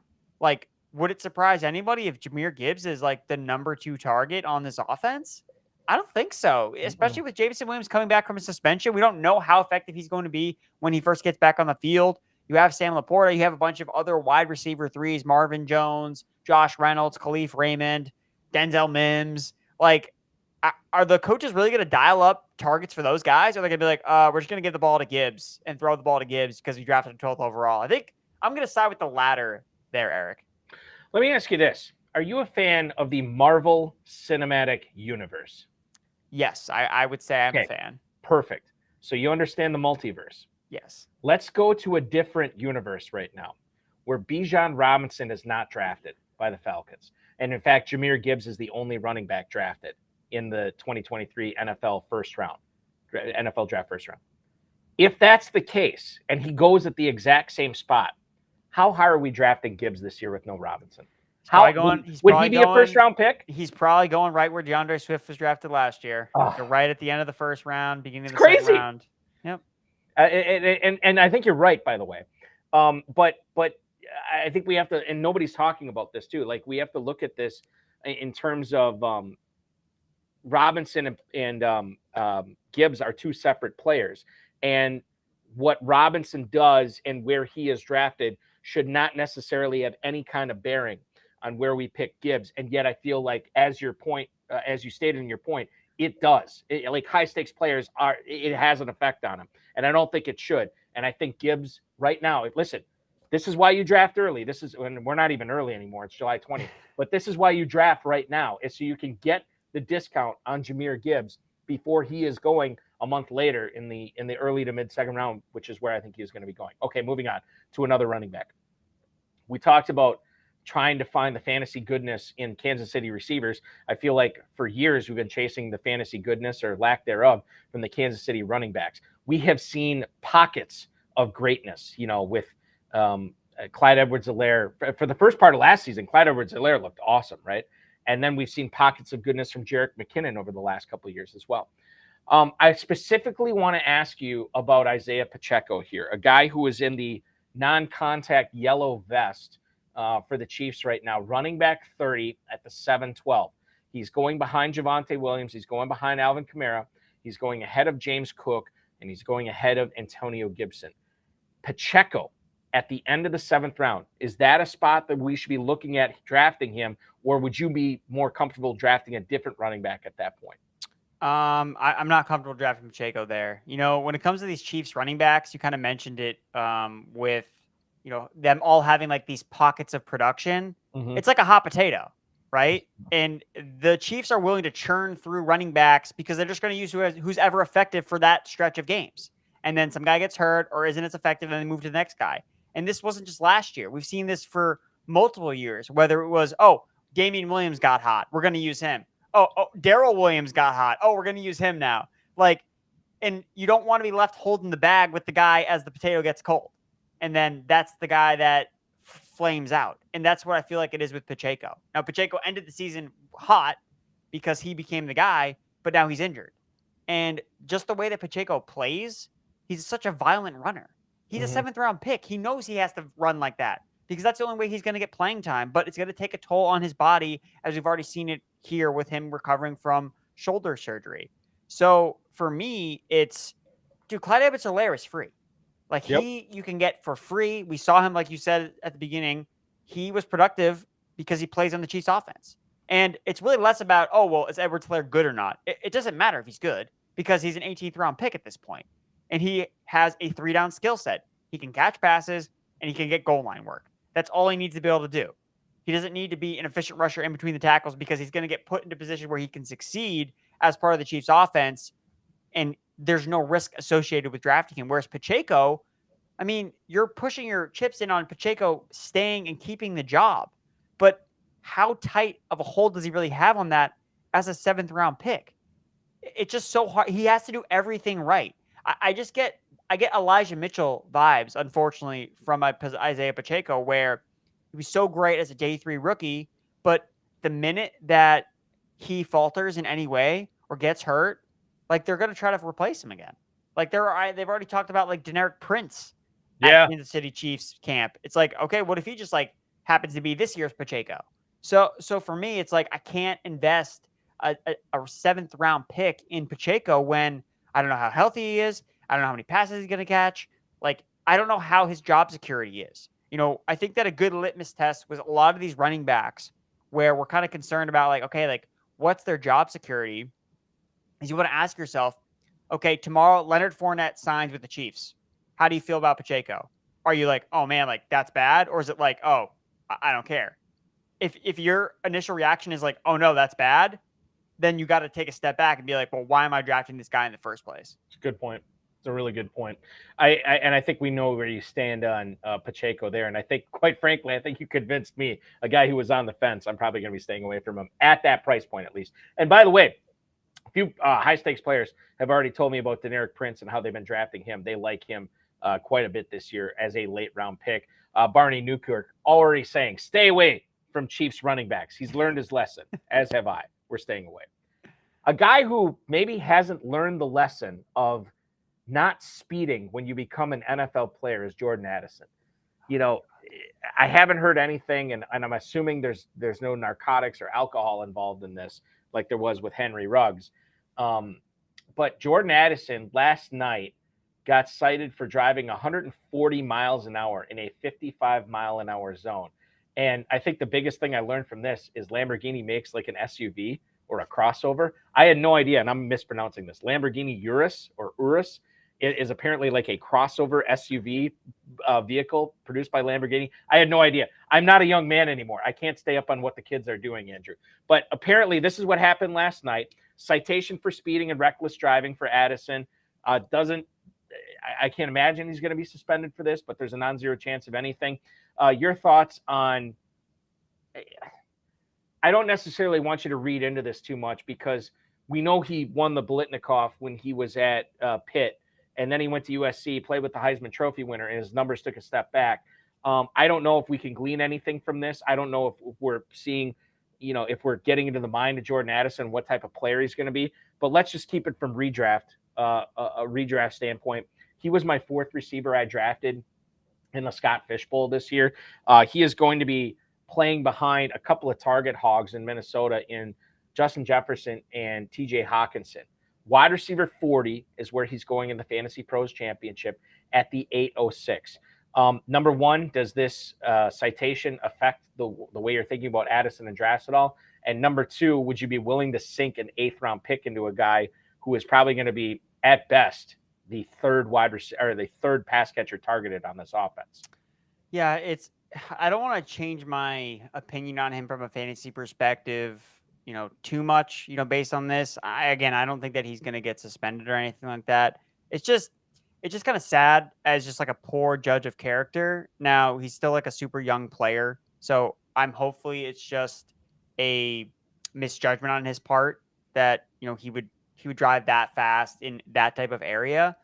But it doesn't look good. It's like, especially like now again, you asked me about redraft, but like from a dynasty perspective, like this would definitely like trigger alarm in my mind. Yeah. Like, okay, like, why was he doing this? Like, especially in dynasty where you have these players for their careers, like, and Addison, didn't really seem like he had, at least from my analysis of him coming out of school, there were never any red flags like off the field issues with him, at least not to my knowledge. So I'm not going to let that affect me too much in redraft, especially if people overreact to it and be like, oh no, like he's a maniac. He's going to, do all these things. And now we're not going to draft him anymore. Like, I think that's probably not smart. I would probably try to buy any type of dip that he gets from his ADP, especially in redraft. But, again, like a lot of times especially when players have idle time like this, like he's not in training camp.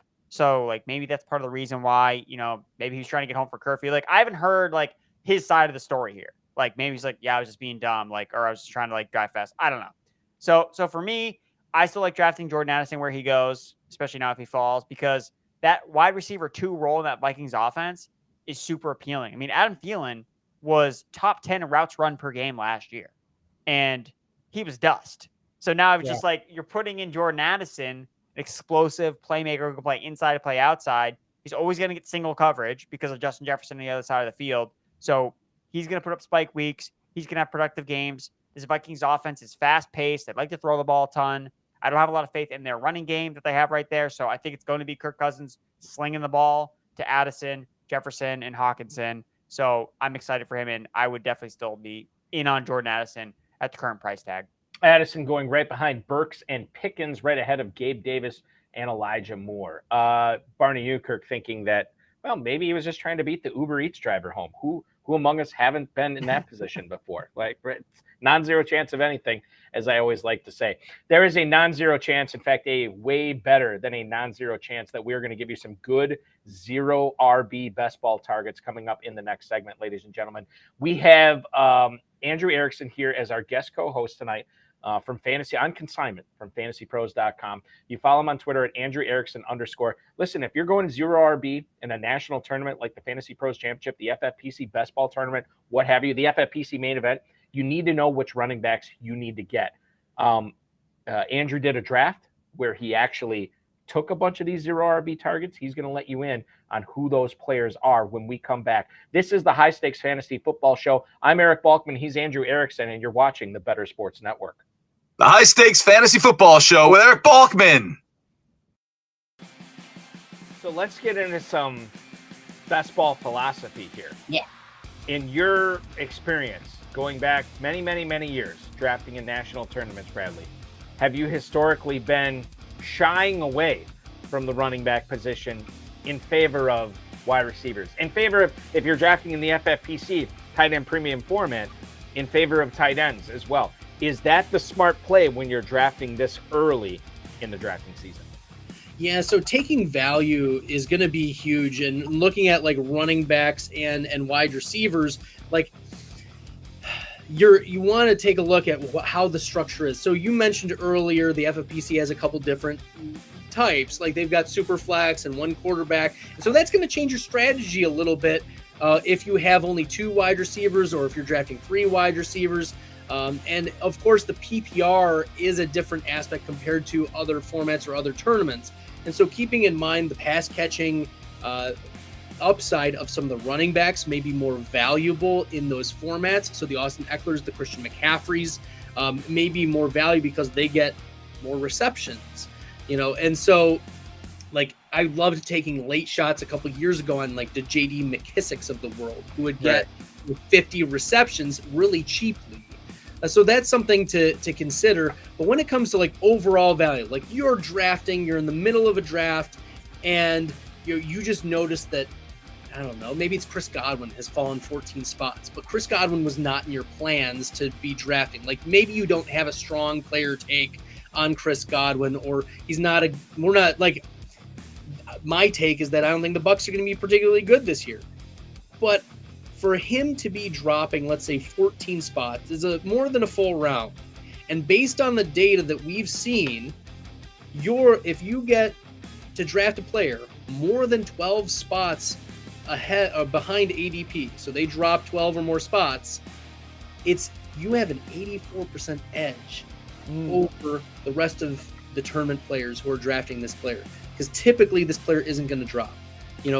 The average draft position is a really strong indicator of where a player is going to go. And I think that is also on the flip side. If you are reaching too much, you're giving up value in your drafts. And so when it comes to value-based drafting, you need to consider, just because this guy is in my plans or I don't have a strong player take on him, maybe that's your opportunity to sprinkle in some shares of this player at a good price.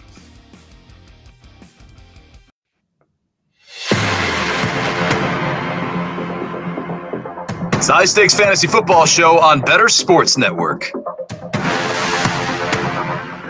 Put your wings on, BSN viewers, because we are literally going to fly through this last segment. It's going to be heavy on the running back analysis. But by the way, if you're looking for some wide receiver analysis, specifically slot wide receiver analysis, get on over to FantasyAlarm.com. Andrew Cooper at Coop A Fiasco, our very own Fantasy Alarm correspondent, has a great article up on slot wide receiver concepts. That's at FantasyAlarm.com. I encourage you to check it out. It will make you a better drafter. FantasyAlarm.com has your cheat sheet and one-stop shop for dominating your drafts. Digital fantasy football draft guide, constantly updated with new information. Purchase the draft guide now, $26.99, or get it free with a monthly or annual subscription to Fantasy Alarm. 7-day free trial of Fantasy Alarm can begin today for you. All pro subscription. You can get immediate free access to the draft guide, FantasyAlarm.com. At Andrew Erickson _. Andrew Erickson, my guest tonight on the High Stakes Fantasy Football Show. You've been churning out a lot of great articles. I think we've touched on a few of them tonight.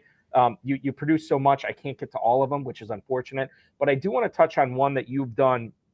Now, you recently did a best ball tournament draft where you're drafting for a massive grand prize, and you took a zero RB approach. Before I ask you about these players, can you talk a little bit about why zero RB can still be a viable approach? I know a lot of people do it in managed leagues, right, where you can pick up guys throughout the season. Why is zero RB a valid method for drafting your team in best ball? Yeah, so I think in the best ball formats, especially ones that are PPR, where you can start up to 4 wide receivers, or you have 3 wide receivers and a flex, I think that that's a big advantage for you. You can lock in a lot of these stud wide receivers earlier in your drafts. And right now, I mean, running back is deep. Like running back is deeper than I think it's been in a long time. And I think it has to do with where it's not as top heavy as it's been in years past. So there is a lot of depth at the running back position. And we're going to talk about some of these zero RB best ball targets, because I really feel like I look at this team and I'm like, I really don't hate my running backs. Like I see scenarios where these running backs can deliver for me if things kind of shake out the way I hope they can, and ultimately maximize the upside of my roster. Whereas the wide receivers are kind of holding the fort down. It allows me to draft an elite quarterback. Usually you can get an elite tight end too. And having elite at the onesie positions is massive in best ball, because you don't fall victim to, oh, this guy picked up Juwan Johnson. Juwan Johnson didn't get drafted in best ball last year because nobody knew who he was. So you have a big advantage in how you can get to drafting those elite quarterbacks and tight ends is by taking them early. If you do that, you have to then sacrifice another position. And I found that you can sacrifice a running back, especially in a draft like I think I did this on DraftKings, where it's a 20-man roster. So you have extra spots where you can fill in just another backup running back, another backup running back. So I think that's kind of how you can use the strategy in the best ball format. Can you talk a little bit about because James Conner and the and I'll switch. Here's what I'm going to do. I'm actually going to switch the. We've been talking about the Fantasy Pros Championship, but this will be from a best ball standpoint. So I'll look up our ADP for our $200,000 best ball tourney that's going on right now, and talk about the ADPs there. I love this guy for managed leagues. I love this guy for best ball. James Conner, running back 27 at the 707. You took him a little bit higher, which is fine because I still think you got a great value on him. People are sleeping on Conner, and they're doing it wrong if they're sleeping on Conner, right? Yeah, I mean, he's just like this bell cow back that nobody wants to draft because he plays on a bad team. But all the research I've done when it comes to drafting running backs on bad teams is if they get volume, it doesn't matter. Mm-hmm. And that's all James Conner did last year. That's all he did the year before then. Like, the Cardinals paid James Conner and they're using him. Like they're using him. And last year, in 6 games without Kyler Murray playing, like, again, the reason why we're all afraid about the Cardinals sucking is because they're not going to have Kyler Murray, averaging over 21 fantasy points per game, James Conner. Like, he's going to be the engine of the offense. Now, I get, he's probably going to break down. But, yeah, okay, he misses a couple games here and there, but he's scoring 20 fantasy points in between all those missed games. Like, yeah, in round 7, of course you're going to take that. And you mentioned this earlier in the first hour, too. What's the competition for Arizona there? There is none. And Barney Newkirk pointing that out as well. Like, it is James Conner's backfield. And as long as he's healthy, it's going to be his backfield there. Now, we have a split situation going on in our nation's capital right now. Brian Robinson, Antonio Gibson there. Antonio Gibson was a guy that you drafted on this team as well. Running back 32 going at the end of the 8th round. I know there's a lot of – it seems like he's getting steamed up a little bit, and I think Gibson's ADP is going to rise. If you want him, now's the time to get him. Yeah, I mean, I just love Antonio Gibson, and he really checks off all the boxes I'm looking for in like a breakout running back, or in his case, a bounce back.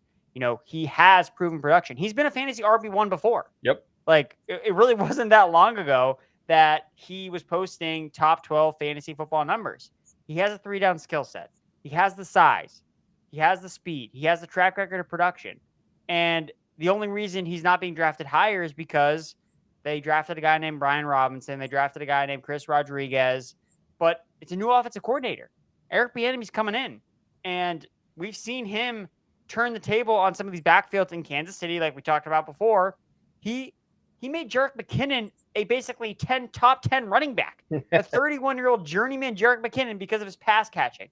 Like, if Gibson got a Jerick McKinnon-esque role plus a little bit of rushing production on top of that, he could be an RB1, and you can get him in the 30s at running back.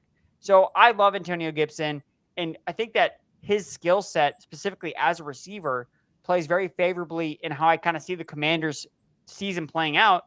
The Commanders have one of the toughest schedules of all teams this year. I think they're going to be negative game scripts a lot of the time, and that means you're going to see Antonio Gibson on the field more than Brian Robinson. Mm-hmm. So I think Gibson is just slated, and I get that but there's enough pessimism around Gibson that I think at the end of the day, even if he does move up around, he's still going to be a value at the end of the day. I agree with that. And if you're going 0 RB, Antonio Gibson is like example 1A of what you should be doing there. It makes perfect sense for a guy who not only has those 3rd down chops, those pass catching chops, but a dude who could easily assume a 3-down role in Washington this coming year as well. We have not talked about, and not only in this show tonight, I have not talked about Kendre Miller on this show enough. This is a guy that you drafted as your 3rd running back in this draft, Andrew. And he is, I believe, on the PUP right now in New Orleans. I could be wrong about that. So he's on the NFI list. NFI, that's what it is. NFI list. Thank you. And this is an injury that he suffered in college that he's still trying to get over right now. But Kendre Miller, I mean, the New Orleans backfield is so fascinating because you have 3 guys there that I know a lot of people are excited about. Jamal Williams led the NFL in rushing touchdowns last year. Alvin Kamara was a 1st down darling for many years in the FFPC. And now you enter Kendre Miller, running back 47 and the 12-12 right now, as far as his ADP goes. Can you tell us a little bit about, despite the presence of Williams and Kamara, why you like Miller here? I just loved his profile coming out of TCU. Just this like big, explosive back. I mean, he's the same size as Bijan Robinson. 5'11", 215 pounds, bell cow size, can catch the ball, super explosive, 3rd round pick. Like, he was a 3rd round pick and did not test. That in today's NFL, for a running back not to test and still get drafted in the 3rd round is beyond me. Like, that doesn't happen. So that just tells me that the Saints were super high on this guy. And they're like, we don't care if he doesn't test. We don't care if he's not 100% right now because we know we can do when he's on the field. So I think that he could potentially be like the second coming of Alvin Kamara, and he is their long-term plan at the position. And I think especially during the fantasy playoffs, he could have a massive role in this offense while Kamara is serving a suspension. Jamal Williams, we've kind of seen, is just a guy. Like, he obviously takes advantage of opportunities, which he may get at the beginning of the season. But I think as the season kind of winds down, I think Kendrick Miller is going to have a big role in this offense. Yeah, and those are the money weeks, right? In the FFPC Best Ball Tournament, or whether you're drafting the main event, Fantasy Pros Championship, those are the money weeks, and that's when you want to have these guys. The next running back you took off the board in this draft was Chuba Hubbard, who doesn't have to deal with Deontay Foreman anymore in Carolina. You think, oh, the backfield's his. No, the Panthers went out and signed Miles Sanders. So, and he's still got to deal with Raheem Blackshear, obviously, in that backfield. But Hubbard is a guy that, you know, before his final collegiate season, I think a lot of people were very excited about drafting him for Dynasty. And now we look at him being the backup, the guy behind the guy, the injury away type guy in Carolina behind Miles Sanders. There's a lot to like here, given the fact that if Sanders were to go down or were he to miss any time with that rookie quarterback there in Bryce Young, Hubbard could prove to be having a very valuable role. And again, he doesn't have to be great for the whole season, but for a few games here, Hubbard could be big for you. Yeah, he was super efficient last year. He finished the season as PFF's 21st graded rusher, 4.9 yards per carry. He's been efficient when he's been called upon. And when McCaffrey has missed time in the past. So that's all I'm really looking for with some of these running backs. Now, when you go 0 RB, you're embracing the injury variance that is the running back position. You're hoping that guy, or not hoping guys, but you're acknowledging that, okay, there's going to have to be some injuries that kind of work in my favor. So drafting Chuba Hubbard is a bet on, okay, I don't think Miles Sanders can stay healthy. I think the Panthers have an underrated offensive line, and Hubbard offers an explosive skill set who can catch passes out of the backfield. So I think that he's a good 0 RB target for those reasons. The Dolphins running back situation is something that to me has been fascinating literally all offseason. We knew, we found out that Mostert and Wilson were coming back. Then the Dolphins drafted Devon Achane in the draft. And then they had been rumored to be also wanting to add Dalvin Cook, which never really, it didn't compute with me. I don't necessarily know if he would have been a good fit in Mike McDaniel's offense. They already have the 3 guys there. And now I saw the latest report, and forgive me, I can't remember who stated it, but it sounds like the Patriots are actually the favorites to land Dalvin Cook now. So I don't know if he's going to be going to Miami. But if the Dolphins don't add anybody else, I mean, there's a lot to be excited about with Jeff Wilson as running back 51 in the FFPC Best Ball Tournament, a player you can get at the 13-14 turn right now, Andrew. Yeah, it's weird how the Patriots are going to sign Dalvin Cook, Leonard Fournette, and Darrell Henderson. And Darrell Henderson. All of them. They're bringing back Kevin Falk. Corey Dillon's coming back there as well. They're all the whole band's coming back together. This is like the Eagles' Hell Freezes Over tour with the New England backfield right now. So with Jeff Wilson, he has been a player that just finds his way into fantasy production. Like last year, he was a fantasy RB2 in over 50% of his games between 2 teams. On the 49ers, he was productive. On Miami, he was productive. He got more guaranteed money. He's younger than Raheem Mostert. Now, obviously, if Dalvin Cook lands there, it kind of blows things up. And I do like Devon Achane as a rookie, but I don't expect Achane to just carry a massive load for the Miami Dolphins. He's an explosive rusher. I think he's going to be efficient, but Jeff Wilson, I think between him and Raheem Mostert, I much prefer Wilson because of his age. And I think that he has a better chance of carving out the goal line role, which you kind of want in an explosive Miami Dolphins offense. Josh Jacobs did not reach a long-term contract at the time of his, the franchise tag deadline. Now, he did not sign the franchise tag either. And I don't know if his threats are as harsh as Saquon Barkley's threats are to the Giants right now, but he's clearly not happy. And if he does start the season after reporting right before week 1, I don't know if that opens him up to some injuries. We kind of let off the show with that tonight. He plays a rough position. So either way, he could go down. Zamir White, if Jacobs does go down, do you envision a 3-down scenario for Zamir White in that offense? I don't envision a 3-down scenario. I think that they would probably do the classic Bill Belichick, Josh McDaniels, running back by committee type of scheme.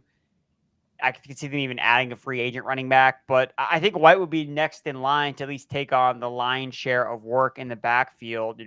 He's a Georgia back. All these Georgia backs come in from a committee in some way, shape, or form, but Zamir White, I know, has a 3-down skill set. He has decent size. He has decent measurables, and he was very productive at Georgia on a per touch basis, per snap basis. So Josh McDaniels is pretty notorious for never playing rookie running back. So I don't think it was because White wasn't good enough to play last year. It's just they don't use rookies, and Josh Jacobs was on fire last year. So they used Josh Jacobs. But it would not surprise me at all, even if Jacobs does come back, that Zamir White just has a larger role than he had last year. This was just one draft that you did as far as the best ball league goes, where you went 0 RB. You ended up with Connor, Gibson, Miller, Hubbard, Wilson, Zamir White. We talked about all those guys. We talked about Clyde Edwards-Helaire, who you also got in this draft. We talked about him earlier. This is by no means to say these are the only 0 RB targets that you should be looking at.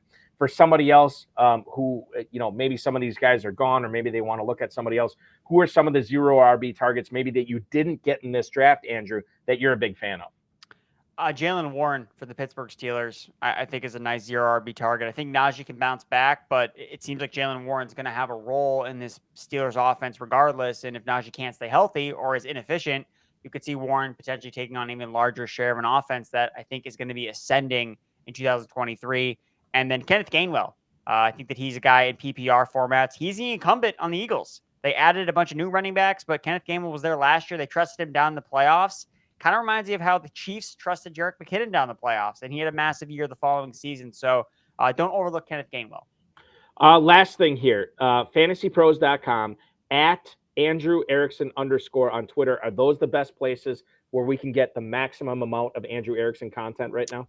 Yes, indeed. At Andrew Erickson _ Instagram, Threads, TikTok, Fantasy Pros, and also on YouTube as well. And you guys, you still do the Fantasy Pros podcast too, right? Yep, flagship pod with Joey P, Derek Brown, Pat Fitzmaurice, all the guys over there, Ryan Wormley. It's a fun time. It is a fun time. So check that out anywhere you get podcasts. Andrew Erickson, thank you so much, man. I really appreciate you. I learned so much, and I was entertained tonight. This was a lot of fun.